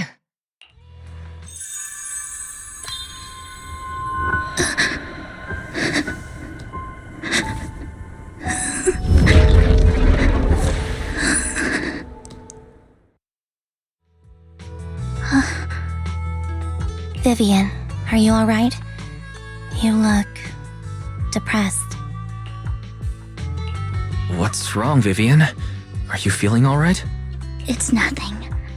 I just drifted off for a moment there.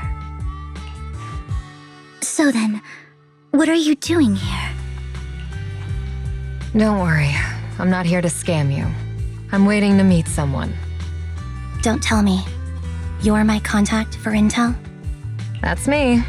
Ambi from Silver Squad, I presume? Pleasure to meet you. All right. I'm going to exchange some information with Miss Ambi here.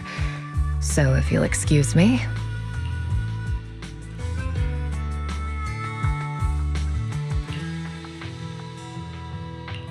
You aren't looking so good. What's the matter? I can tell you later, but not right now. Okay, that's all the information I got for you. In return, I want you to do something for me. Take me into the Hollow. I left something very valuable inside. I have to find it. Seeing as we were just about to go in ourselves, why not join us? It's fine by me. But didn't you say you were investigating something? It's fine. There's no rush. Right, Master Proxy. Huh? Yeah, there really is no rush. Sure, let's all go together. It'll be safer with more people and we'll find your missing item more quickly. Thank you.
Save your strength, Ambi. Attacking from our blind spot.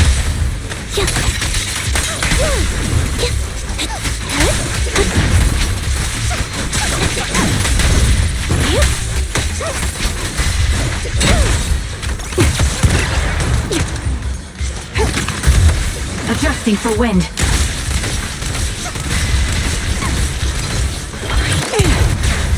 Sounds better.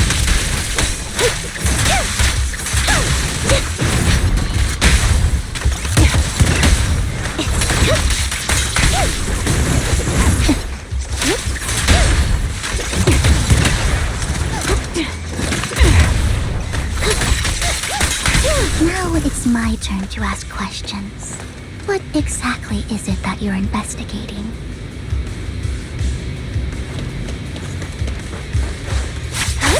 Since you're familiar with the name Silver, then you should know that it shouldn't exist anymore.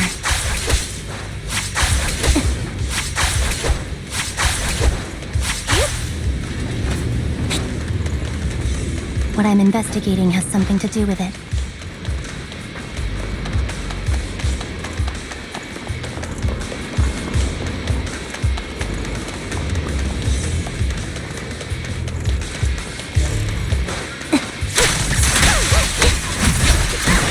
Engaging head-on. Ether vision activate. The melody of combat.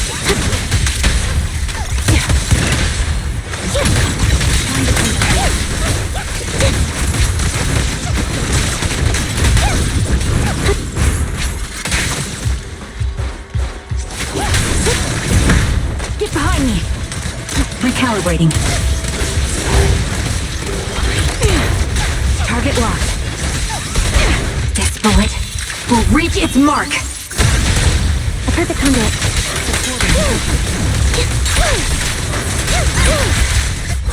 Result. You're in my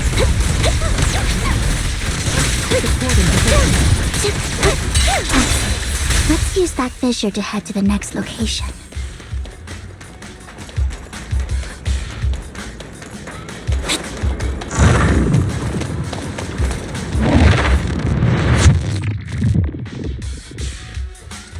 This is the place.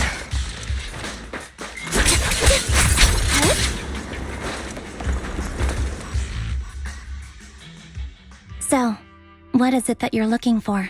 A ring. I was excavating ether here before and accidentally lost it somewhere. Please, could you all help me find it? It has to be somewhere among all this stuff here. Sure, I'll start looking. I'll go with you. I'll stay here with her then. Thanks, but you don't have to worry about me. Go ahead and accompany the others. I'm sure it'll be faster that way. And sorry for wasting your time like this. I know it might sound strange, but I'll be so happy if my daughter grows up to be capable like you.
There's leftover food here. I don't want to imagine what's inside the bag.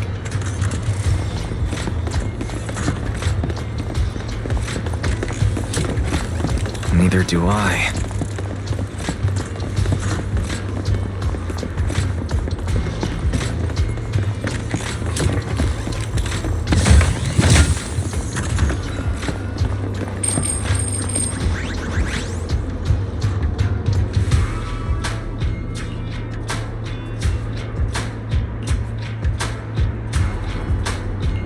A toy that seems emotionally stable. There shouldn't be a ring hidden in it.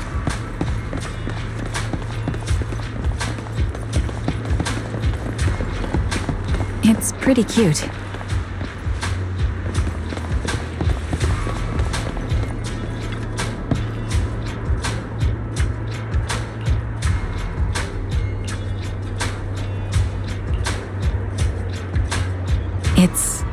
fancy lunchbox? I wonder if its owner is safe and sound.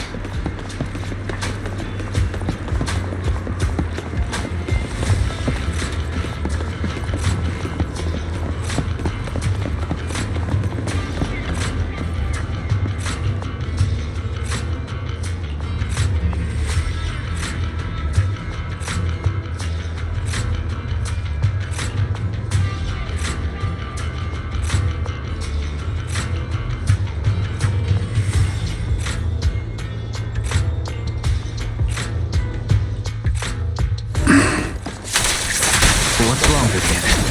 You seem worried for a while now.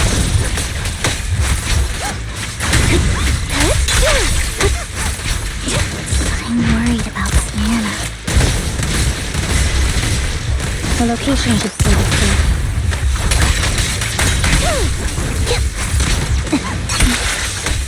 I hope so.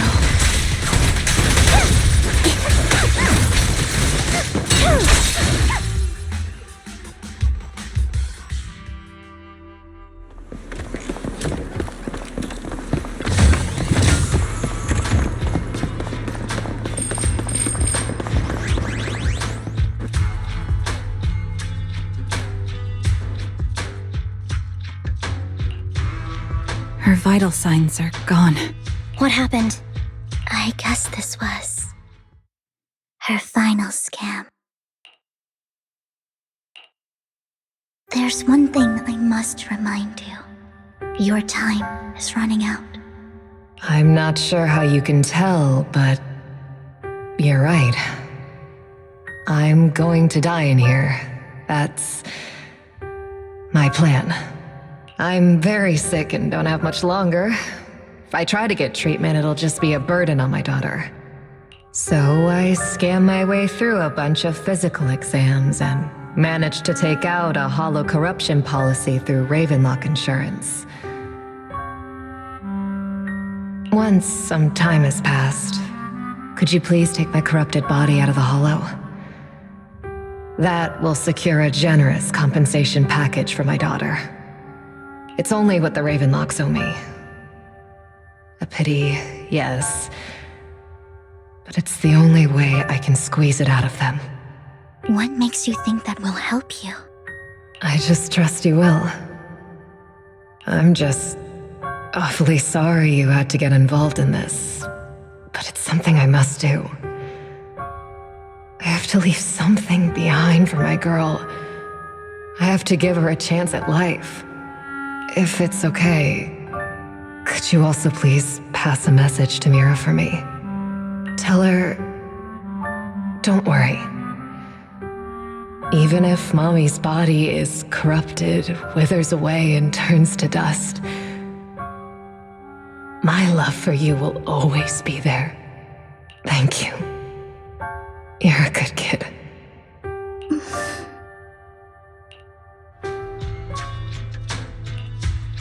She was betting that we'd help her. So, you were aware of this the whole time? Yes. Because I saw it.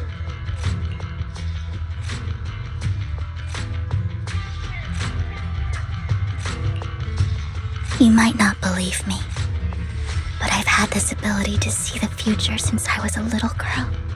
But the things I see are always something bad. Plagues, deaths, disasters. That's all I've ever been able to see. It's all that kid's fault! She's seriously jinxed. I always try to avoid her. Otherwise, she'll say something rotten that ends up coming true again. Prophecies, she says. Like she's not the one bringing the bad luck upon us. It wasn't me. I didn't do anything. Sorry. I'm sorry. What good is saying you're sorry? Things like this keep happening every time you open your mouth! How unlucky. She shouldn't be here. Nobody wants her around. If only she would just disappear. I just wanted to warn you all. I'm sorry.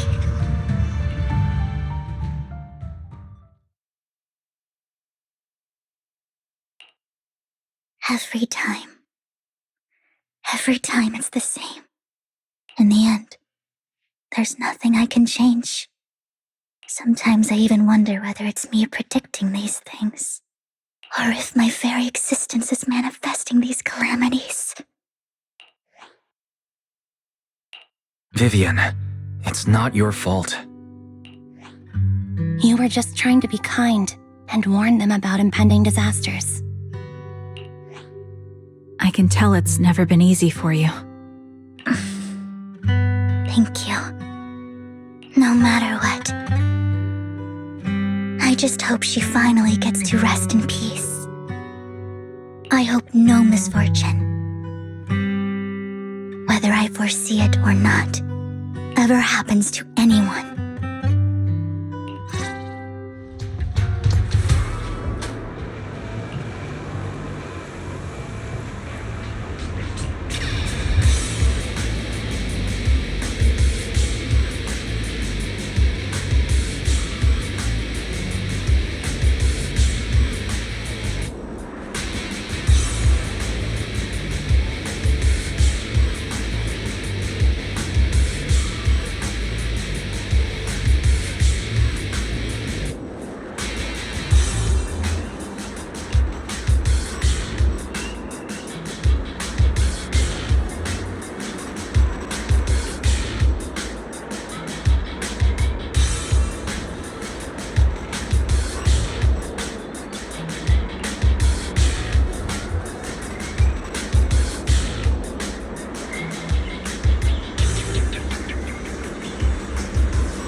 Roxy, do you believe that the future can be changed?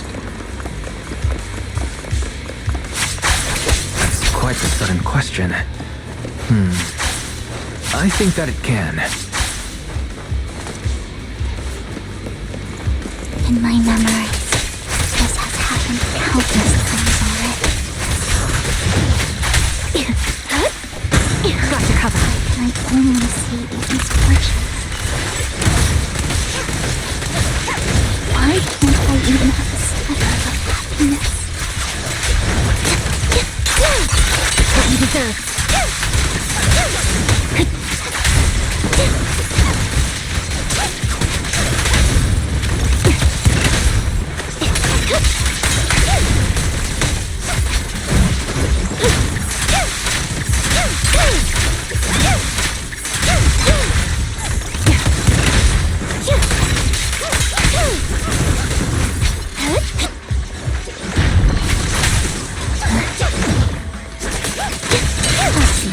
The fissure that we're looking for is up ahead.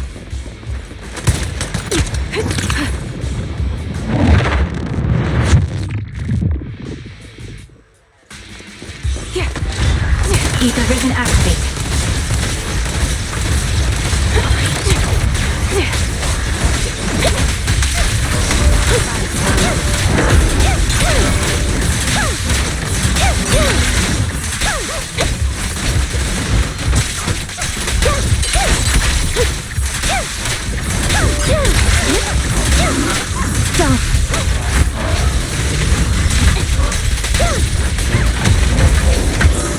Adjusting for wind.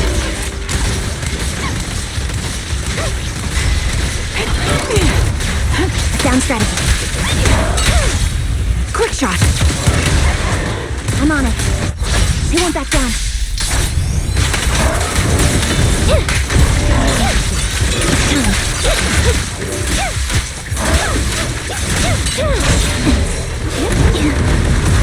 My bullets are one with the wind. Flip a switch.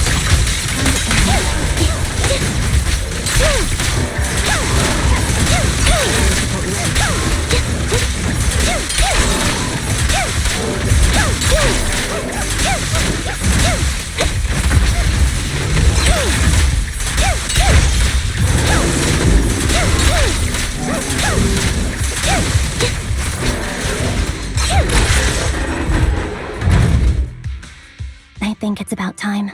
We should take that lady out of the hollow. You guys go on. Thank you. She gave us the intel we needed, so this is the least we could do. I hope everything else goes well for you.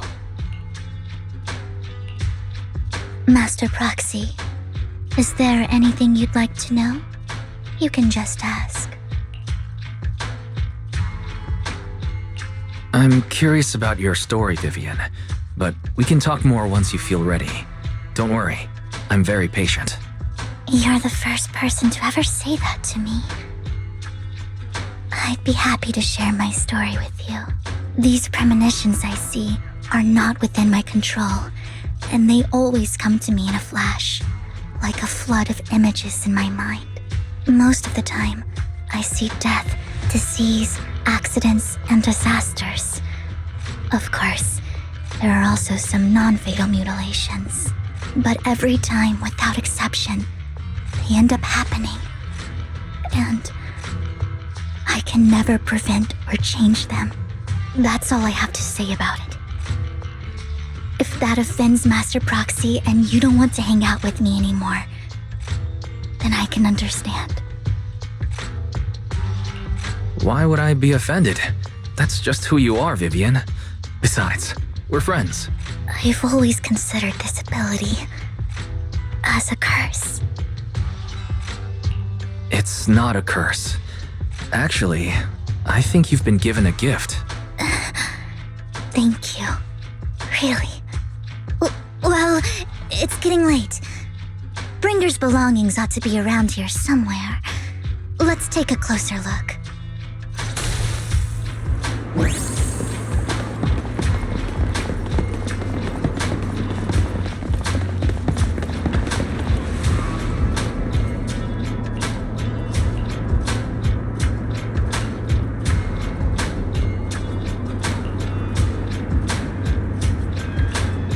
Looks like it isn't in here.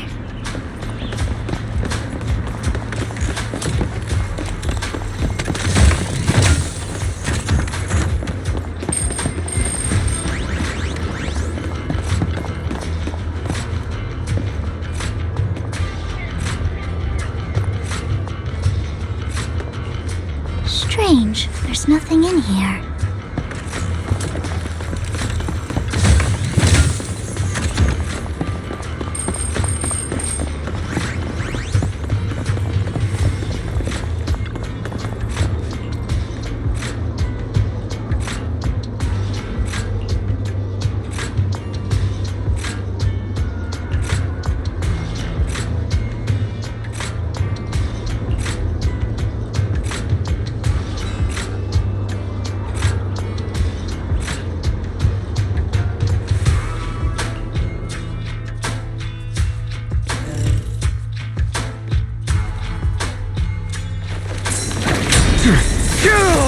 Out of my way!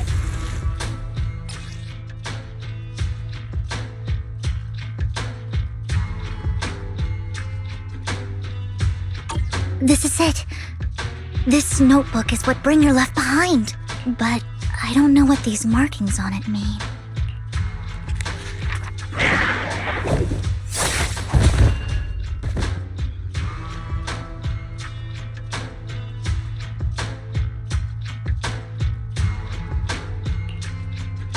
Well, hello, Master Proxy. It's been a while. Oh, don't give me that scandalized look. I did just save your lives. I would have protected the Proxy even if you hadn't appeared. I'm sure of it, but I happen to be in the area. Worry not, dear companion. I have complete confidence in your strength. Hang on, did you say companion? So you two know each other? Apologies. I didn't have a chance to mention it before. I'm actually part of the Phantom Thieves Syndicate, Mockingbird. That's right. I was only able to slip in during the auction thanks to some help from Vivian backstage.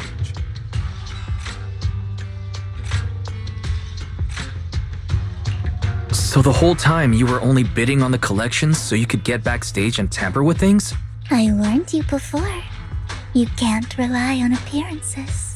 Don't worry, Master Proxy. We don't have any ulterior motives here.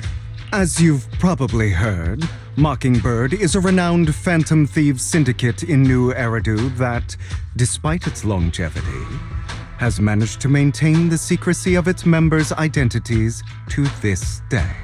So, disclosing our identities to you is essentially the highest sign of good faith that a Mockingbird phantom thief can show. But Lycon said that you're very dangerous, and we should be careful. Then I imagine he's also told you about some of our past. And I'm sure you know that in a complex situation like ours, you shouldn't listen to either side over the other. Mockingbird's purpose is very simple, really. To form long-standing and cooperative relationships with outstanding proxies like yourself.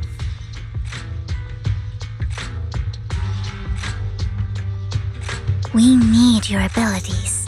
Before you make any decisions, please allow me to briefly explain the concept behind the Mockingbird Syndicate. We all know there isn't anything in this world that's fair. A prime example being the uneven distribution of wealth. People from tops splurge on luxurious collectibles, while the poor have to gamble with their own lives just to get by. Of course, besides wealth, there's also an unequal distribution in this world of happiness and suffering, hope and despair, love and hate. It's all just so unfair. Somebody has to do something to tilt the balance of the scales. And thus Mockingbird was born. We take from those who have far more than they deserve and give it to those who deserve to have more. If you ask me, that's enough to be considered a form of justice.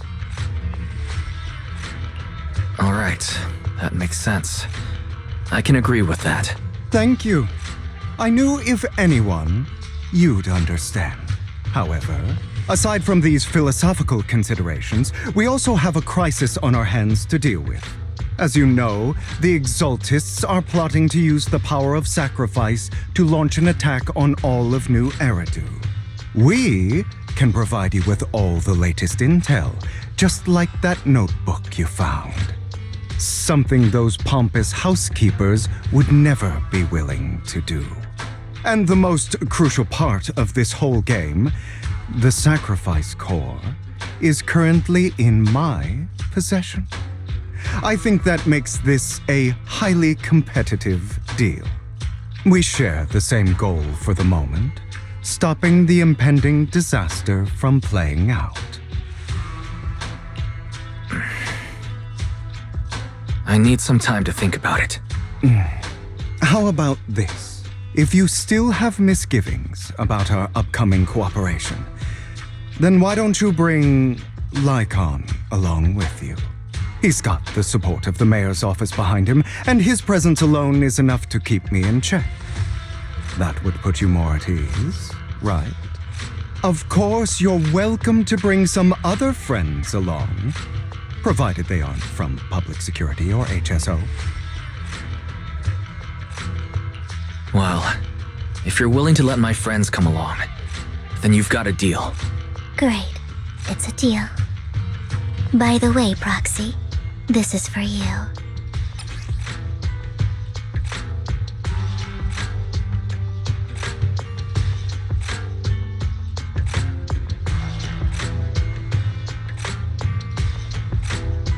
Consider it a souvenir commemorating our first time working together. For now, we'll carefully look through the contents of that notebook. I'll contact you if anything comes up.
How about it?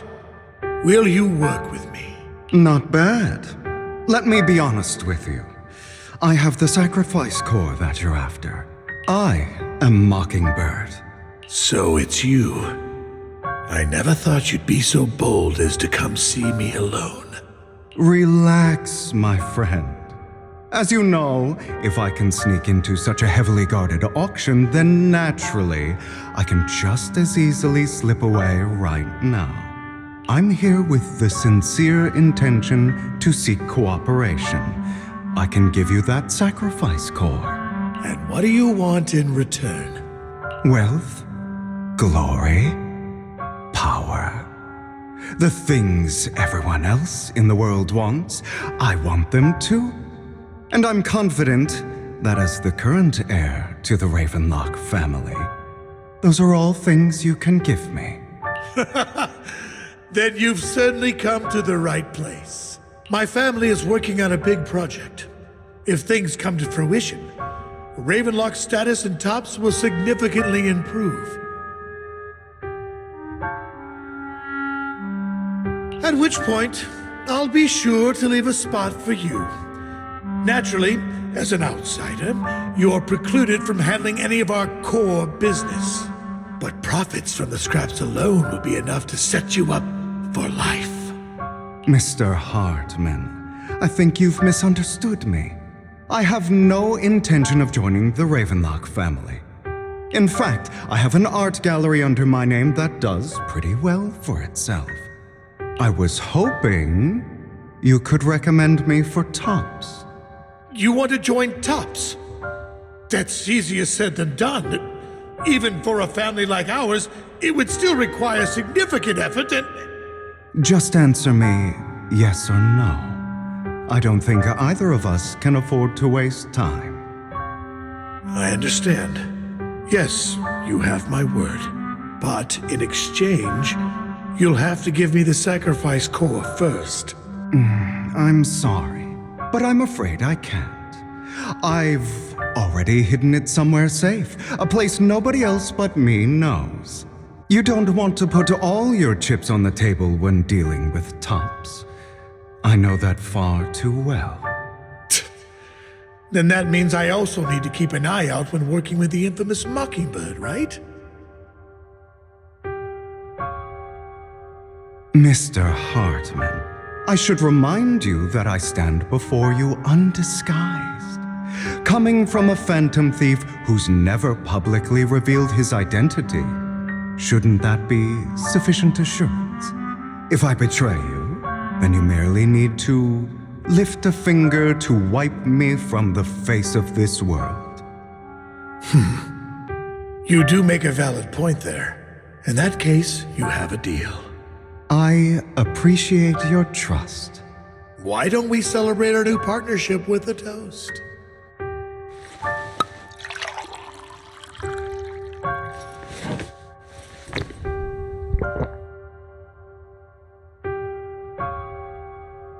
Having a drink before undertaking anything important is a family tradition. It's good luck.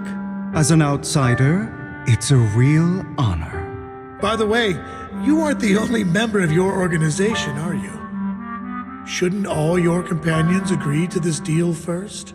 You don't have to worry about that. I'll make sure she agrees. Otherwise, I'll get rid of her too. Seems you'll do whatever it takes to get things done. Great things lie ahead for someone like you. All right, let's leave it at that for today. I'll contact you about what to do next. That's him! He's the one who killed Serena! She was the only one who was ever any good to him, right? That's how he repays her? That's why they say once a mongrel, always a mongrel. Just look into his eyes. Father! We have to punish him! Serena had been ranking ahead of him. Hugo must have poisoned her water so he could pass her. Pure evil. Typical for an impure bloodline. He should have been kicked out ages ago. Hugo, did you do all this? Yes, it was me. I killed her. He admitted it! father! He must be expelled! He has no right to live under the same roof as us! Why don't we reunite him with Serena then? Nobody would ever know. Hugo, well done. My children, how many times have I told you before? In this world, only the most ruthless, cruel, and unscrupulous of people ever make it to the top. Like Hugo here, who was willing to murder his only true loved one without a second thought. Only someone with the means and the gumption to do that is qualified to be my heir. But I... It's all over now, and the results are obvious. The winner of this month's assessment is Hugo. As for the rest of you, go to the usual place for the punishment you deserve. But father! Before this, I was number one! As I've told you before, there's only room for one winner in this family. You're still a loser, even if it's by the smallest margin. And there's no reason for a loser to exist. This is all for your own good. Do you understand? Go on now. Receive your punishment for the sake of the family. Yes, I understand. I'm sorry.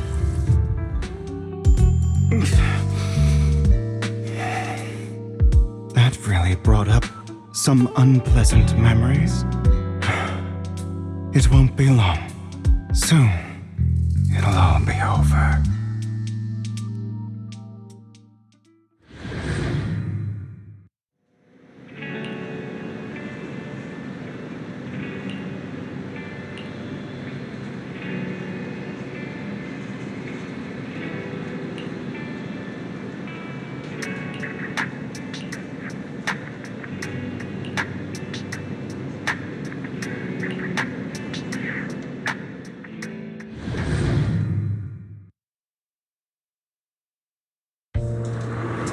Thank you for escorting me here, Proxy.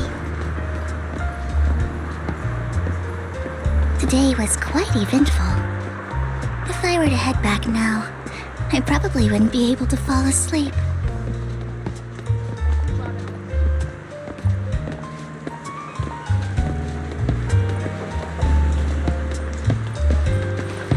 You're a child that only brings misfortune. People have been saying that about me for a long time.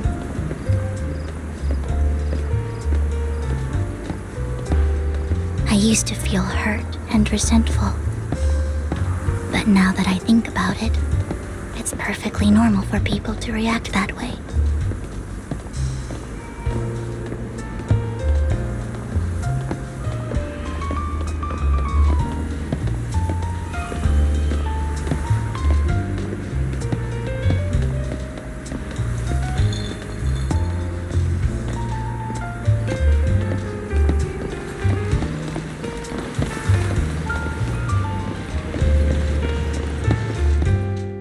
Why do I only predict suffering?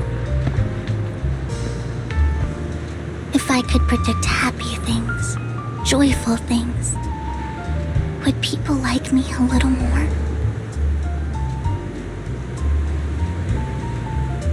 Maybe fate truly is set in stone.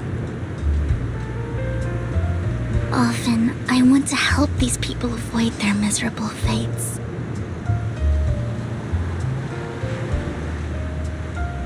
For a time, I even thought that I was successful, that I could change people's destiny.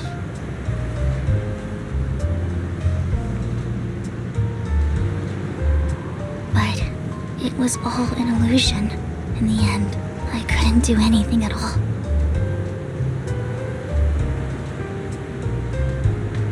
So, I was really happy when you said that my abilities weren't a curse, but a gift.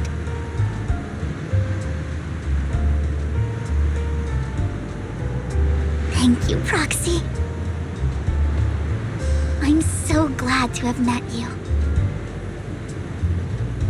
And you're also a fan of Lord Phaethon. It's like we were fated to meet.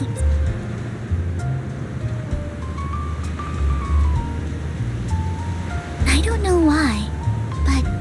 feel completely at ease when I'm by your side.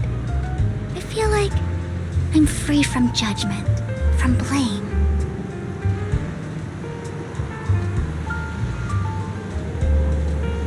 Like, I don't need to worry about anything, and can just be my own true self.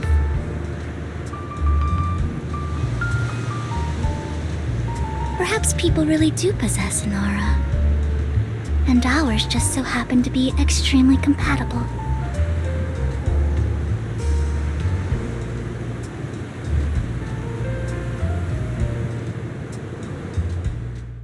By the way, you asked me before about Hugo. I don't really know much about him. He rarely ever talks about his past. But judging from his eye colors, you can guess he's probably the bastard son of a renowned family. I think his mother was very worried about his different colored eyes, and even wanted to get rid of him at one point. But then his family offered a huge price and bought him off his mother for some reason. And just like that, he moved from a leaky and drafty boarding room to a luxurious mansion. But he's also mentioned that the extravagant home is actually like hell for him. I think it's probably because the family treats him terribly. I digress. He ran away and ended up meeting Lycon and his master. After that, they formed Mockingbird together and experienced a rare period of happiness. Until Lycon's betrayal. So, what's your take on Hugo? I imagine I would still be wandering around now if I had never met him. To me, Hugo is just like an older brother. I've always felt as though he's carrying some heavy burden with him. But that's a secret he's kept to himself. Something he'll never tell me. Sometimes when I look into his eyes, I can feel that he's really struggling with something. Even though he may say some extreme things, Hugo really isn't a bad person. I think one day he'll tell me his secret. Until then, I just have to wait. Wait and trust him.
It appears we're the first to arrive.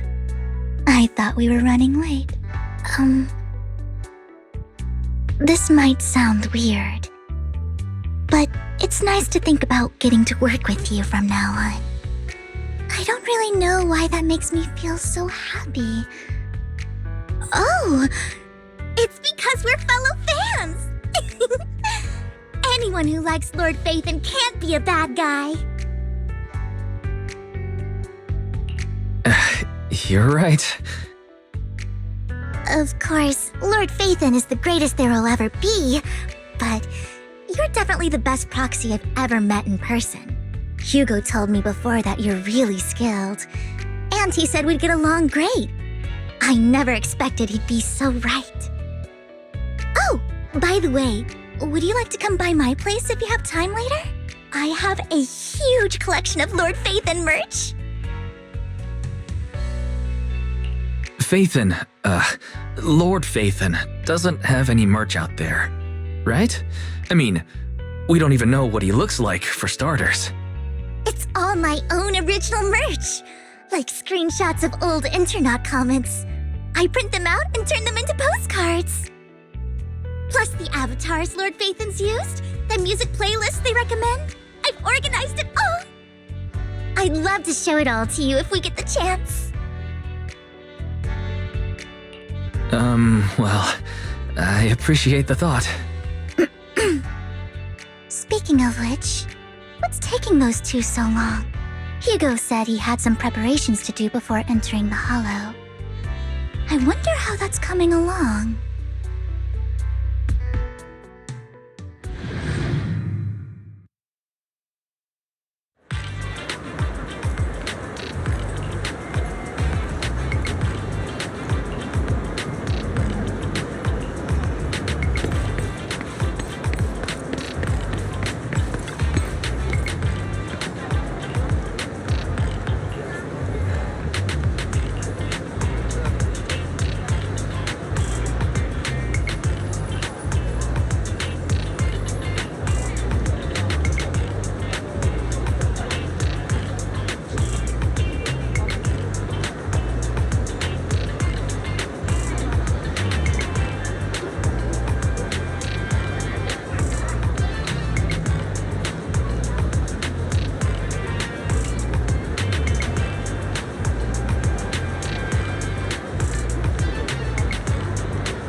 This is getting to be more than just a coincidence, don't you think? Or perhaps you are actually stalking me.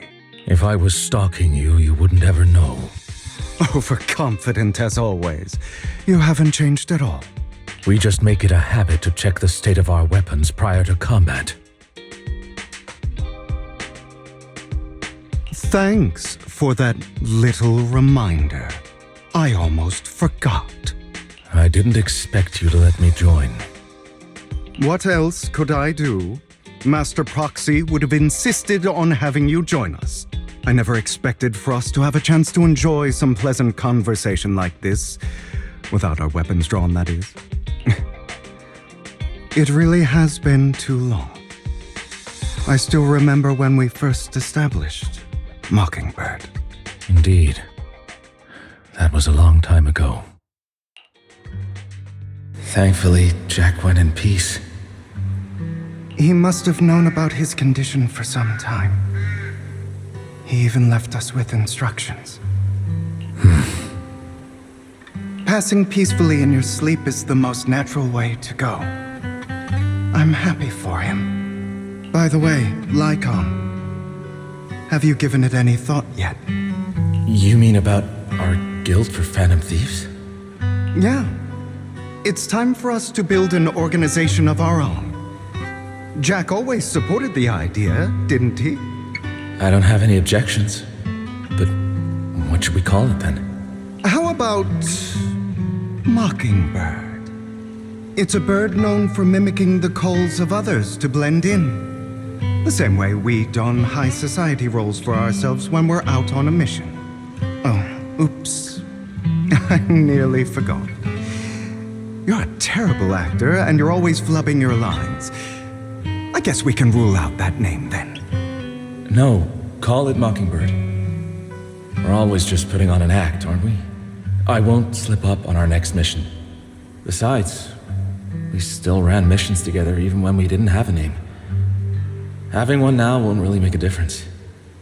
No. It does make a difference, Lycon. And I don't just want a name.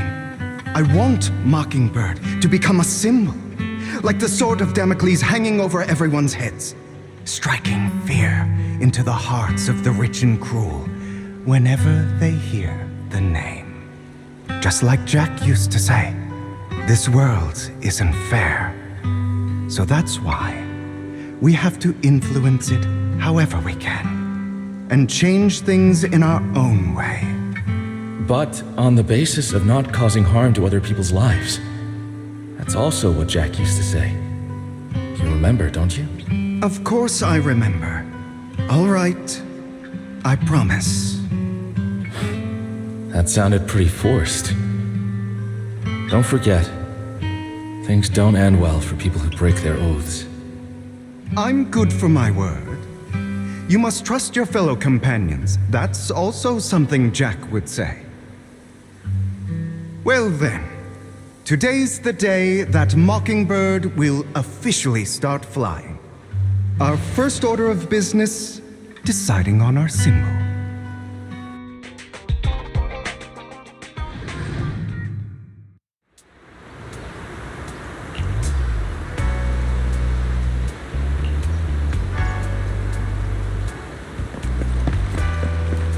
Looks like we're all here.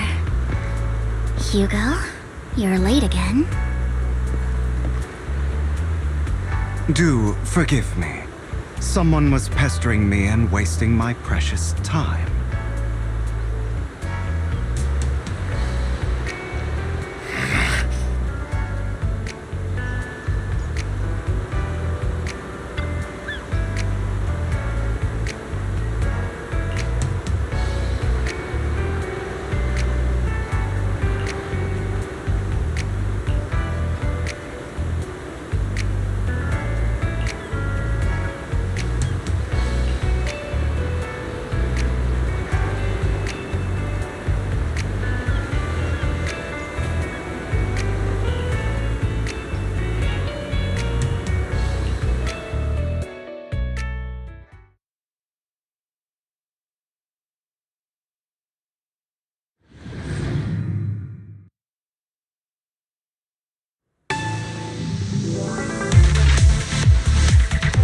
Didn't expect the coordinates in Bringer's notes to lead here.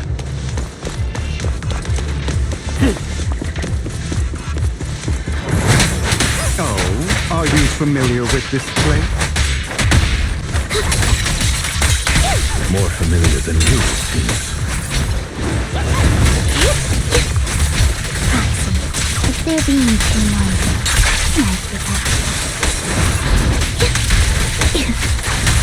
Say no more.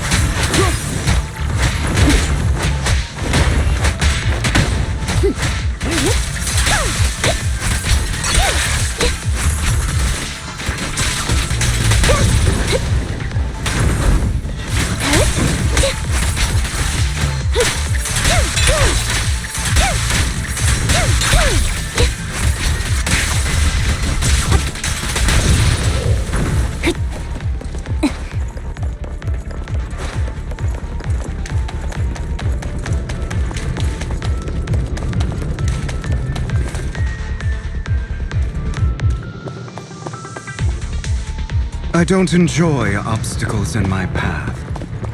The generator room should be nearby. Over here. Wow. Master Proxy, I hate to be the bearer of bad news, but there's something wrong with the circuit. It seems to be blocked. Don't tell me. Victoria Housekeeping's high and mighty attendants can't even fix a simple circuit.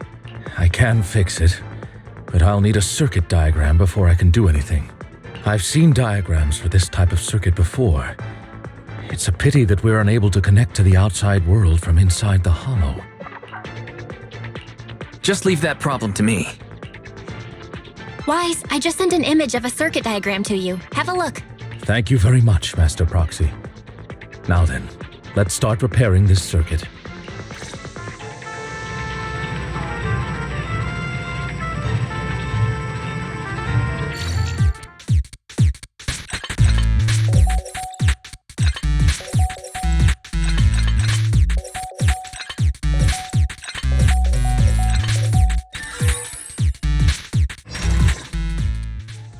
The circuit is fixed.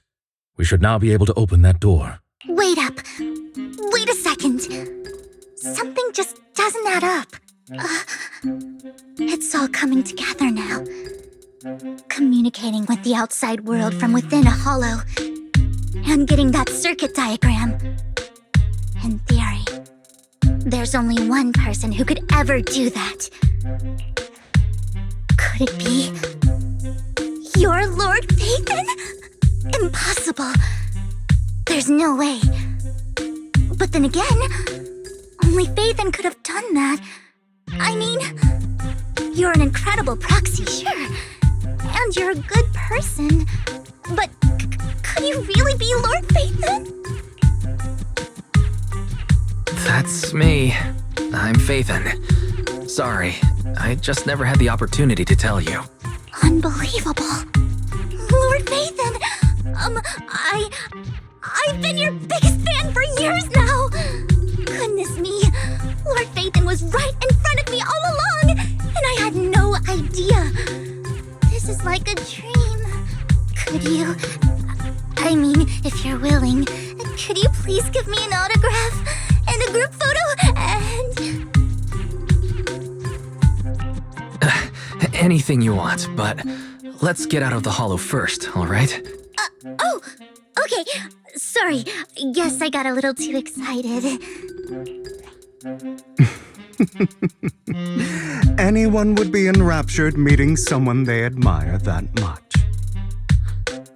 Yeah, if I ever met my favorite movie director, I'd be the same. We should keep moving.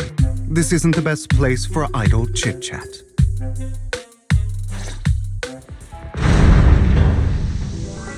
The door's finally open. Roger.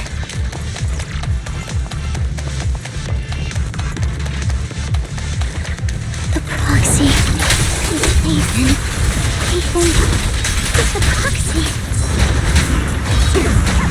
This is a dream. I never want to wake up.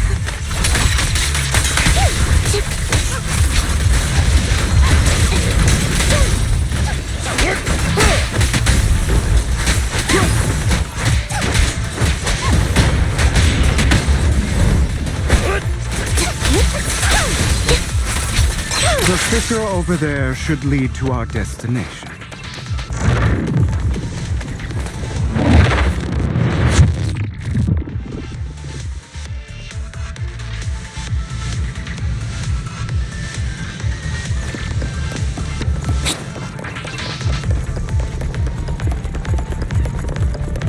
Lycon, your fighting style wasn't so reserved in the past. Matured. You call this mature? You're just being pretentious.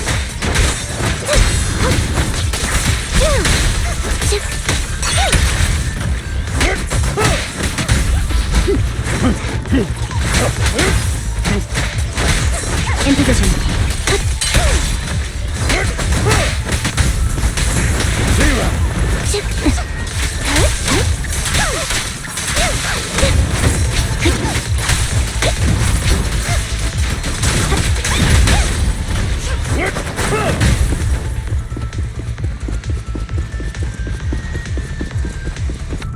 A difficult foe, that one.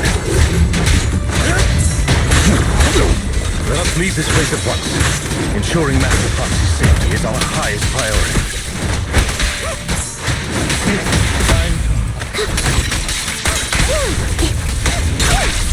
Don't let anything happen to you, Lord Phaethon.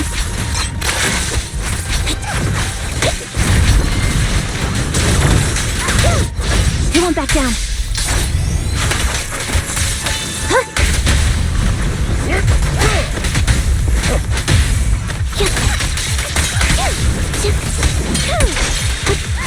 Don't. Fall back. In position. Its power.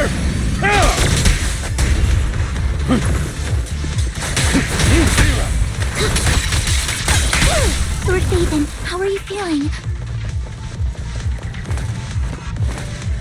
Are you tired? Do you need a break? Some food? Water?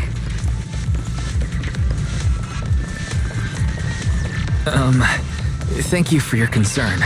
I'm fine.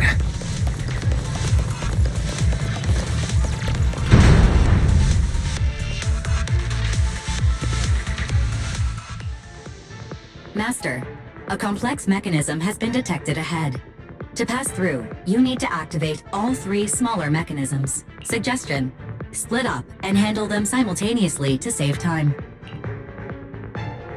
So, we have to head to 3 different places to crack this thing. Huh? We're splitting into 3 groups? In that case, I'll protect you, Master Proxy! I can take care of one myself. That leaves the last one to me, then. You should go with Hugo. What's that supposed to mean? We get along just fine, don't we, Miss Cunninghair? I don't know what's going on with you two, but you've been bickering the whole time. It's annoying. This is a good chance for you guys to build some rapport. Anby's got a point.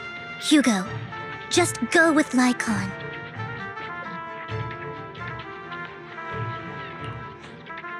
You just want to be alone with your Lord Phaethon, don't you, Vivian?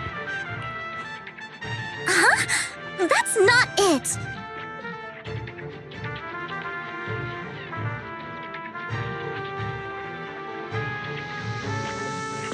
Alright, sounds like a plan. It's all decided then. If Master Proxy says so, then sure. But, Lycon, you better not slow me down. I really want to recommend you two some movies for a crash course on teamwork.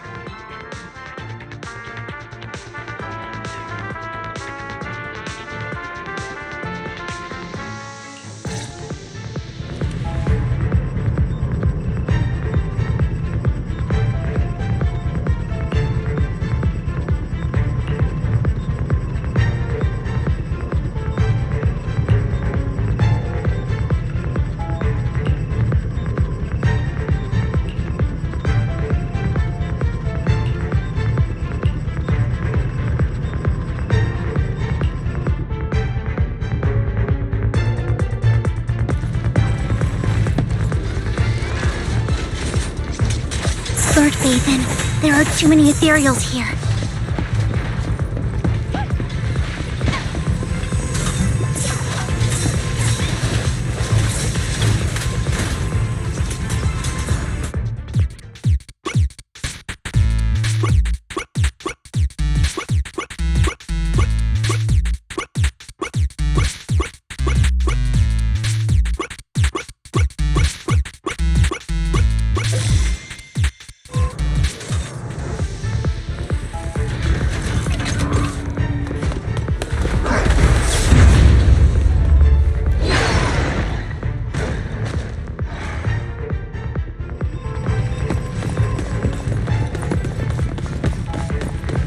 Lord Phaethon, seems like we both need to press down on these mechanisms at the same time.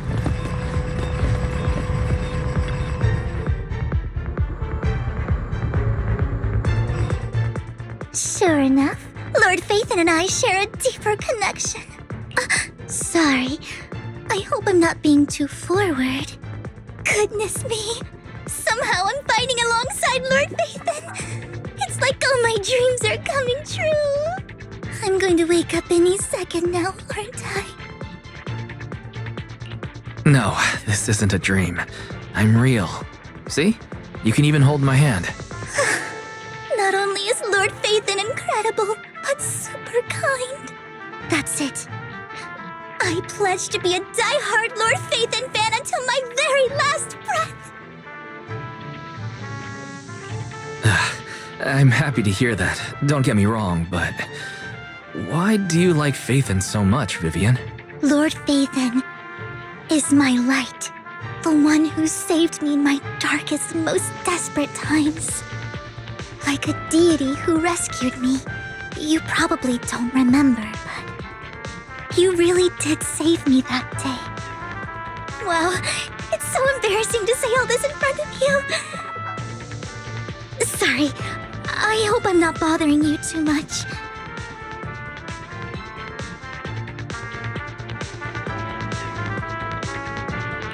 No, you're not a bother at all. Thank you for your loyal support. I should be the one thanking you. Just being able to see Lord Phaethon makes me the luckiest person in the whole world. Sorry to keep babbling like this.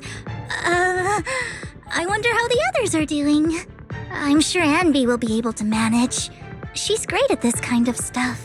But as for Hugo and Lycon, let's just hope they don't get into a fight with each other. There are too many ethereals here. Though, it's not a huge problem.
So, we have to cooperate to solve this problem. That's a real shame. I have no intention of arguing with you right now. Master Proxy and Miss Vivian are elsewhere, and we must rendezvous with them post-haste. What a coincidence. That's exactly what I was thinking. Just this once, we should trust each other. For the Proxy. I have no objections. Very well. Then you'd better keep your word. I know you've never fully trusted me, Lycon, even before it all fell apart.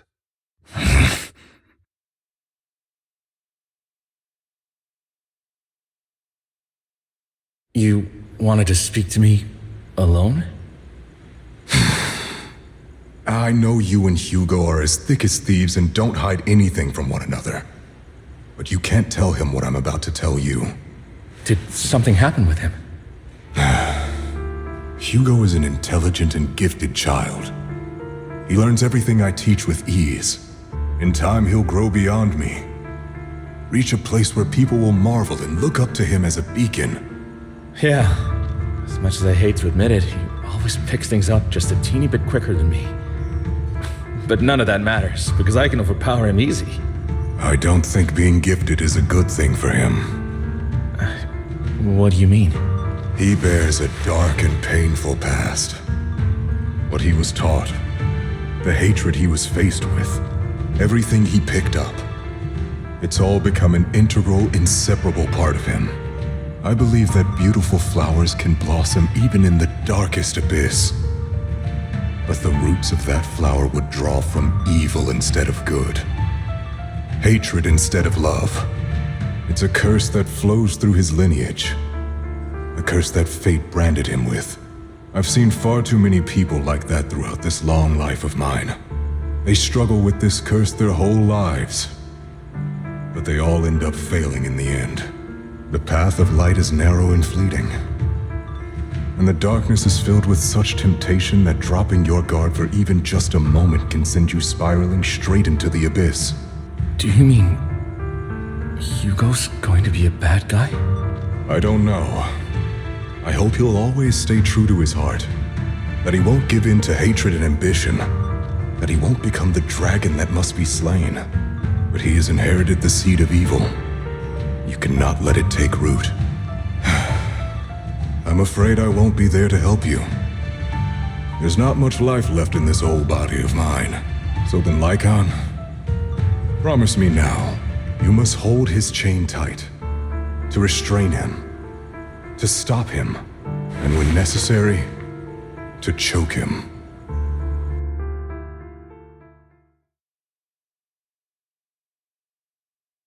You've become slow. Or maybe you've been on guard against me this whole time, and that's what's slowing you down.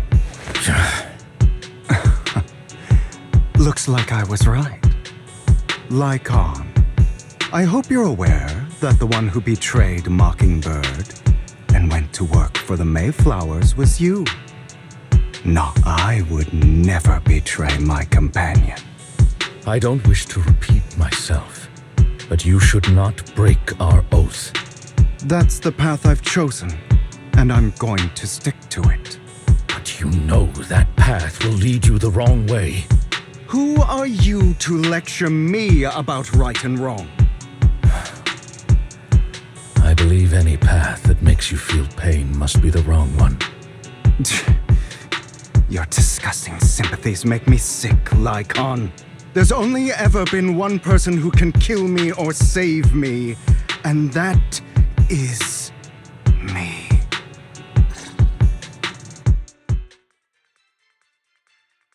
Great, it worked!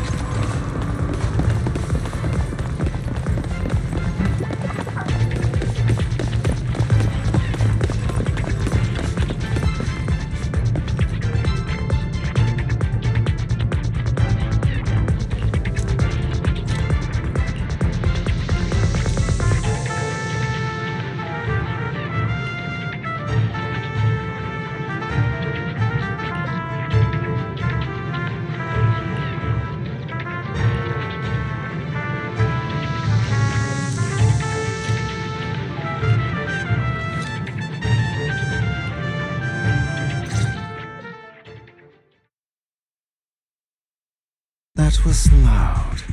What's happening up ahead? Hold on, everyone. I'll go check it out. It's probably multiple ethereals attacking. Just in case, I'll go with you. Vivian, you should go with them too. Keep an eye on Lycon, will you? I'm worried he might sell us out to the mayor when he gets the chance. I'd never do that.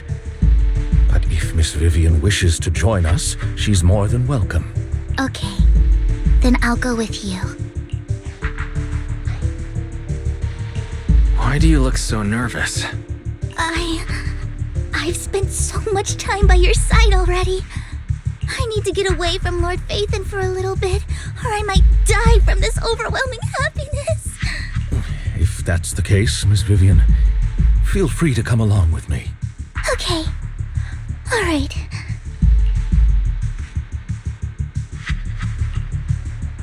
So, how does it feel to be worshipped, Lord Phaethon? You had that figured out a while ago, didn't you? Sharp as always. But of course, I couldn't spoil it for her. She has to figure it out on her own. That's what makes it special. Not only that, you asked Lycon and Vivian to leave for some reason. Is there something you'd like to say to me? I can't keep anything from you, can I? I've always treated Vivian like my own little sister. Maybe it's just a coincidence, but she looks a lot like Serena. I think I mentioned it before. Serena was my half-sister. She passed away a long time ago. Vivian really likes you, whether you're faith in or just wise. Of course, I also have a lot of respect for someone like you. Strong, fair, and genuinely kind. So I hope... I beg you, please keep her safe. Hang on. What's that supposed to mean? Think of it as the last bit of conscience I have left. A kid as pure as her. She should stay alongside someone who walks in the light. Like you. Not even Vivian can agree with all my beliefs. One day we'll go our separate ways. Your beliefs? What do you mean exactly? You probably heard from Lycon. We swore an oath when we started Mockingbird. We swore to use our own hands to right the wrongs in this world. But never, under any circumstances, would we take another human life. I stayed true to my words. Until my father, a man I hated, stood right before me. I could have ended his life easily, but I hesitated. I remembered that damned oath and their repeated attempts to convince me. I didn't do it. Because of that, innocent people died. All because of him. If I'd killed him first, then none of those tragedies would have happened. People like him don't deserve to live. After that, I realized, sometimes, taking one life really can save countless others.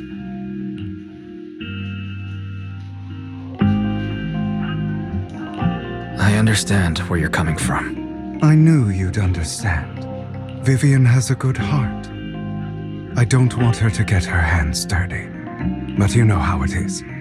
In this world, someone has to be the bad guy. So, I want to apologize to you. Why apologize all of a sudden? You're incredibly strong, kind, capable, and really, really lucky.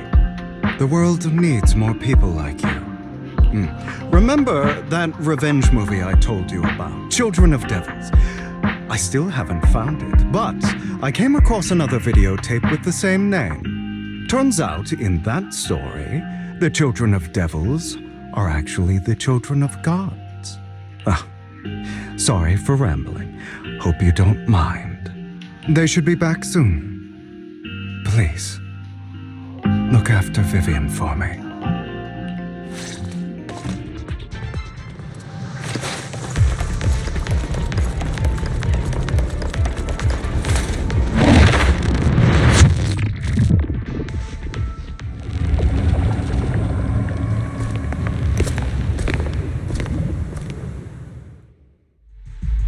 What is this?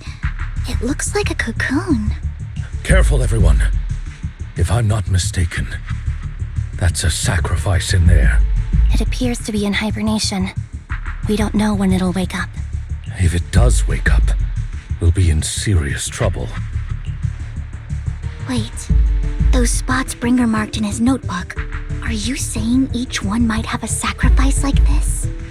That means there must be at least a dozen of them. And that's only counting the ones we know so far. These sacrifices may still be hibernating, but the fact that there are so many of them out there is terrifying. The Exaltists must have a way to revive them. And that's not all.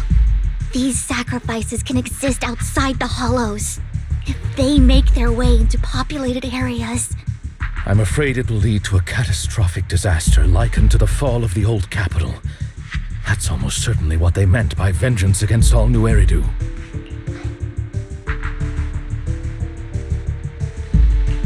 Let's find a way to get rid of these sacrifices. We can't let the Exaltists have them. Thank you for helping me find this sacrifice. But sorry, kids, you won't be the ones to keep it. It's that annoying old man. Why is he here? I'd advise you to choose your words wisely, young lady. You're from the Ravenlock family. So it was you. That face. Oh, I know you. I heard about what happened to your friend. Truly unfortunate. If only she'd been smarter. It seems your goal was this sacrifice all along. You've been tailing us, haven't you? Keeping your distance so that I wouldn't notice. As expected of a Wolf-Thyran, you are very perceptive. That's right. All thanks to your ex-partner, we were able to carry out our plan smoothly. My ex-partner? I'm not exactly happy being called that, but what he said is true. Wait, Hugo, what do you mean? I made a deal with Mr. Hartman in advance. So, would you kindly step aside and let us have this sacrifice? Of course, you can choose to refuse, but if you do, then I'll have to take coercive measures. What did you offer him? Everything we know about the sacrifices plus the core itself. But why? It's simple. I want to climb higher. Mr. Hartman offered me a chance to join Tops. Who could say no to that?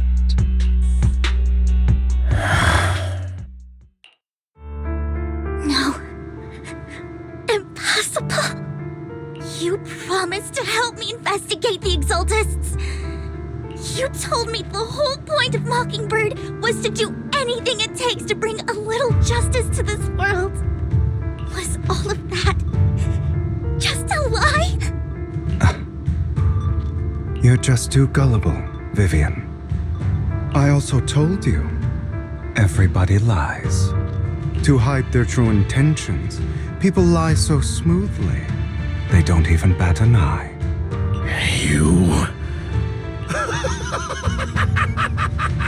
What a wonderful show of betrayal and backstabbing! Bravo! I've got no interest in your little feud. But would you all be so kind as to step aside? My men still have some delicate handiwork to do. To extract that sacrifice behind you. Over my dead body. Hugo, why in the world would you do that? Instead of wasting your time on idle chatter, why not focus your energy on the battle ahead?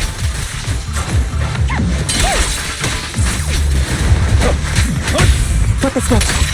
Your plans will never succeed. It's useless. Don't you get it? You're not just going against the people in front of you. You're not going against me.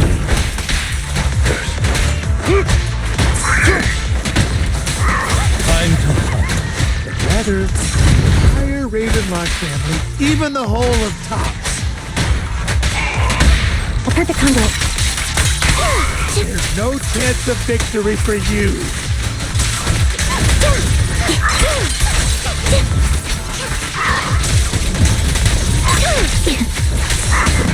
Take this. Amateurs. Flip the switch.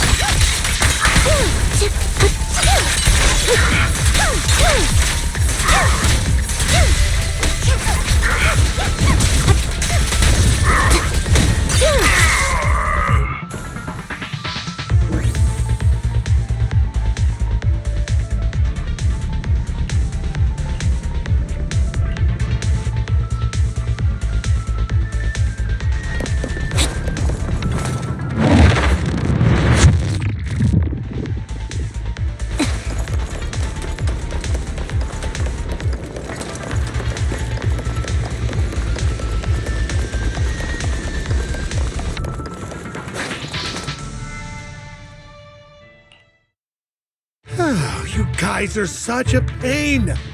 Hugo, stop standing around. Time for you to act. We had a deal. Give me the sacrifice core now. Did we? I don't remember. I imagine this is your favorite kind of entertainment. Watching allies betray each other, suspicion festering until it all turns to bitter hatred. Seeing people tear each other apart like wild beasts, just like your decaying family. Does it comfort that dead conscience of yours? You. What's that supposed to mean? I am loving the look on your face right now. Right when you think you've succeeded, I'm here to tell you it was all fake. None of it was real. Let this pain sink in. It's karma for what you did to me back then. You're insane. I have no idea what you're talking about. You still don't recognize me, do you? Let me give you a little hint. My full name is Hugo Vlad Ravenlock. That's impossible. You're part of our family? I may be an illegitimate child, but I have the same blood flowing in my veins as you. I know you. You're that bastard of his. Damn it. I could have sworn you were already. My dear uncle, you were never worthy of your position. You have no claim to the Ravenlock lineage. You may have killed all of my father's other children, but sorry to disappoint, I'm still alive. I am the true heir to the Ravenlock family. You're a bastard. You have no right to inherit the family. That's not for you to decide. Master Edmund is very supportive of my claim. Edmund? That's impossible. You weaseled your way into Top's inner circle? Master Edmund doesn't care who achieves his goal. In other words, he'd happily let me take over the Ravenlock family, as long as I'm more competent than you. This can't be! You don't know the family's real secret! I know a lot more than you think, including everything that you've done. Just give up. You never even stood a chance. Damn it. This was all fake, right? You were just putting on an act to fool this old man, right? I actually fell for it. Don't do that again. At least give us a heads up next time. Vivian, everything I did was to rightfully inherit the Ravenlock family. That part is true. Now, I'm going to kill this man who stole what was never his. I'll make sure he can never be a threat again. You can't kill him.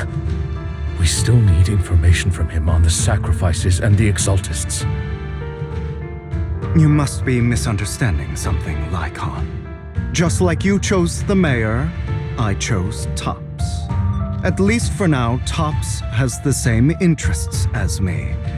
I'm not going to harm my own self-interests. Be it intel on the sacrifices or the core itself. I'm handing everything over to Master Edmund. Why? I just want to take back what's mine. If fate is not willing to give me justice, then I'll just have to seize it with my own hands.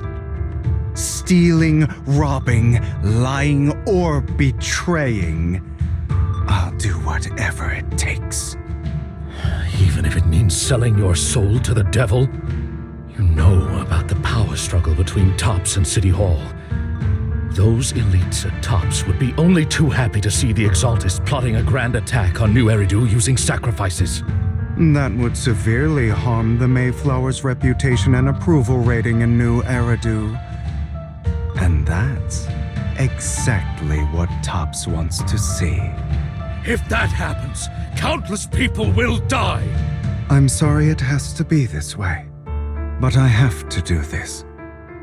I'm going to get everything Master Edmund wants, inherit the Ravenlock name, climb to the top, and then I'll be able to change everything for good. For a permanent and absolute victory, we must endure the pain of cutting away rotten flesh and persevere through the darkest hour before dawn. Someone has to do it. I don't agree. Sounds like some twisted logic to me. This is the path I've chosen. Without power, resources, or strength, we can't do anything. Mockingbird is the perfect example. All the talk about using our power to tip the scales of justice and hover over them like the sword of Damocles. It's just a delusion. In their eyes, we're nothing but annoying gnats. Mockingbird has never really changed anything or saved anyone. Never in the past, not now, and never will in the future. None of it matters.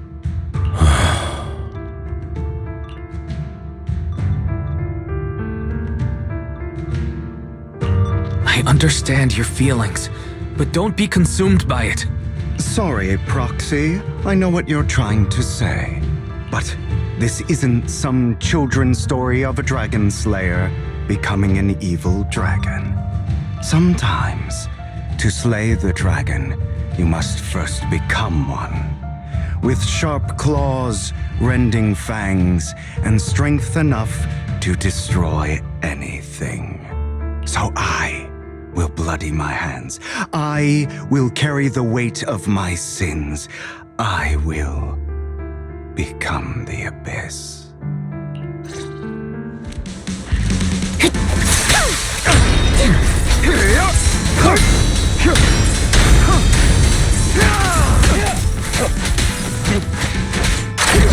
Time you kneel.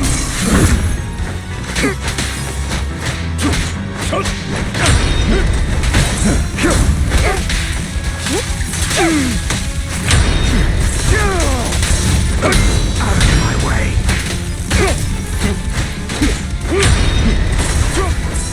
Is that all? Amateurs.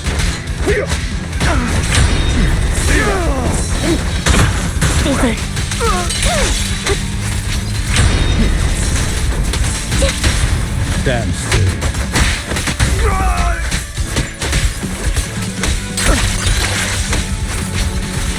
Get ready.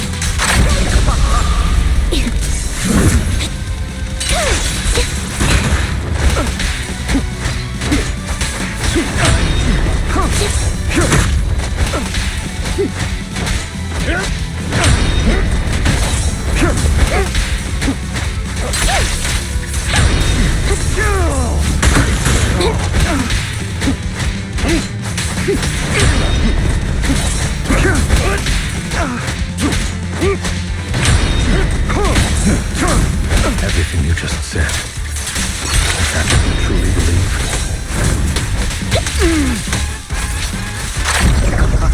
Of course. Are you surprised? I have never once thought that Mockingbird was a figure.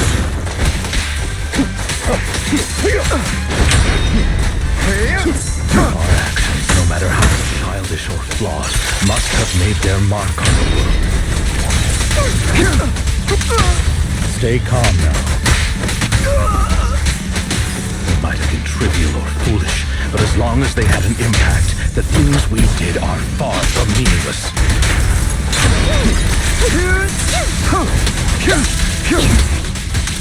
I don't want it to end like this.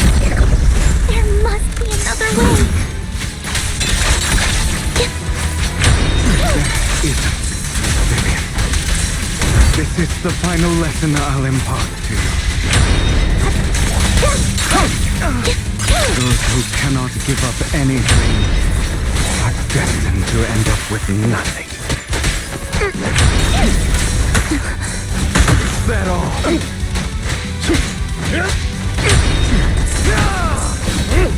My way. Zero.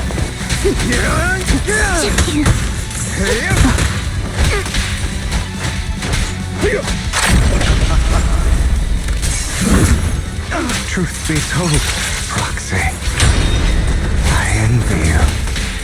The world needs people like you.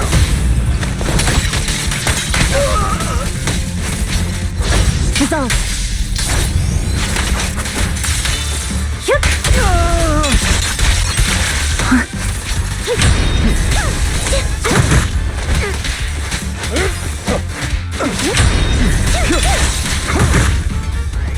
Do not worry.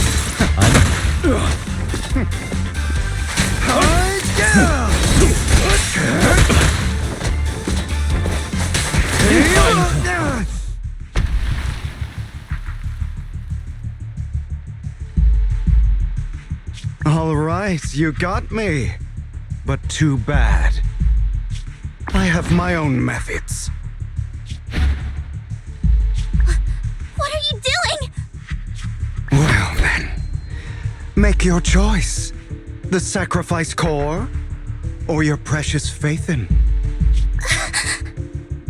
I know you took it. Don't forget, I'm the one who taught you that. Okay, the core is yours. Just leave Lord Faithin alone. What a shame.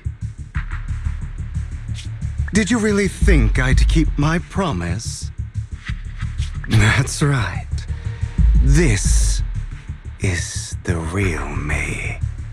What's the matter?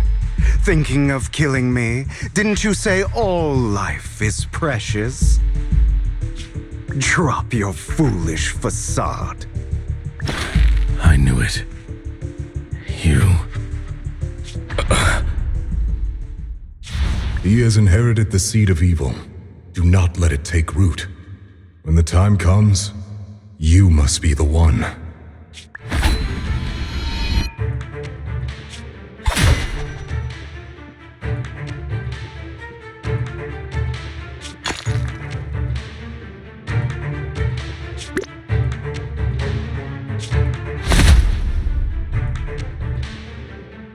Go on, kill me.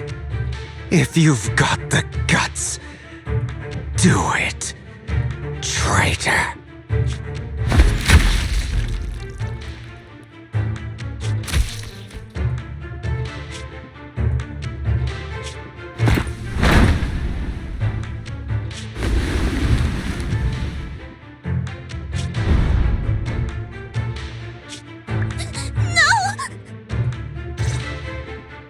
Master Proxy, are you okay? Are you hurt? Don't worry. I'm fine. I just didn't expect things to turn out like this. Lord Faithin, I'm sorry. I had no idea Hugo would do that to you. I'm so sorry. Judging from how we've interacted before, Hugo didn't seem like the reckless type. I feel like there's more to this than meets the eye.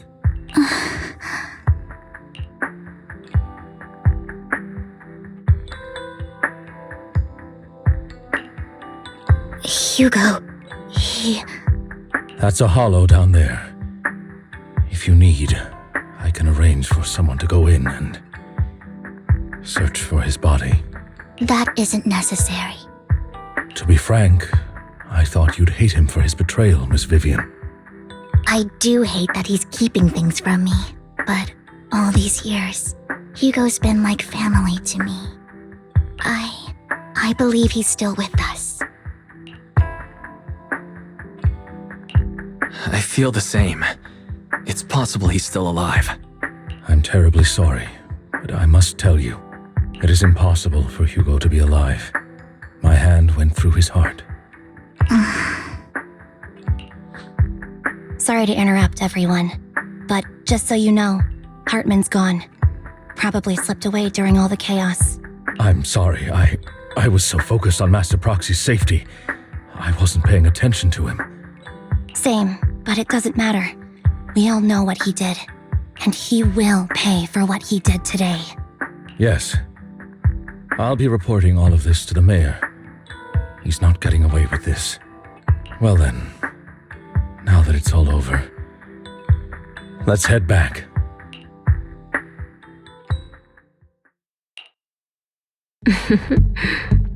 Another obstacle out of the way. She's going to be pleased about this. May the Creator guide us.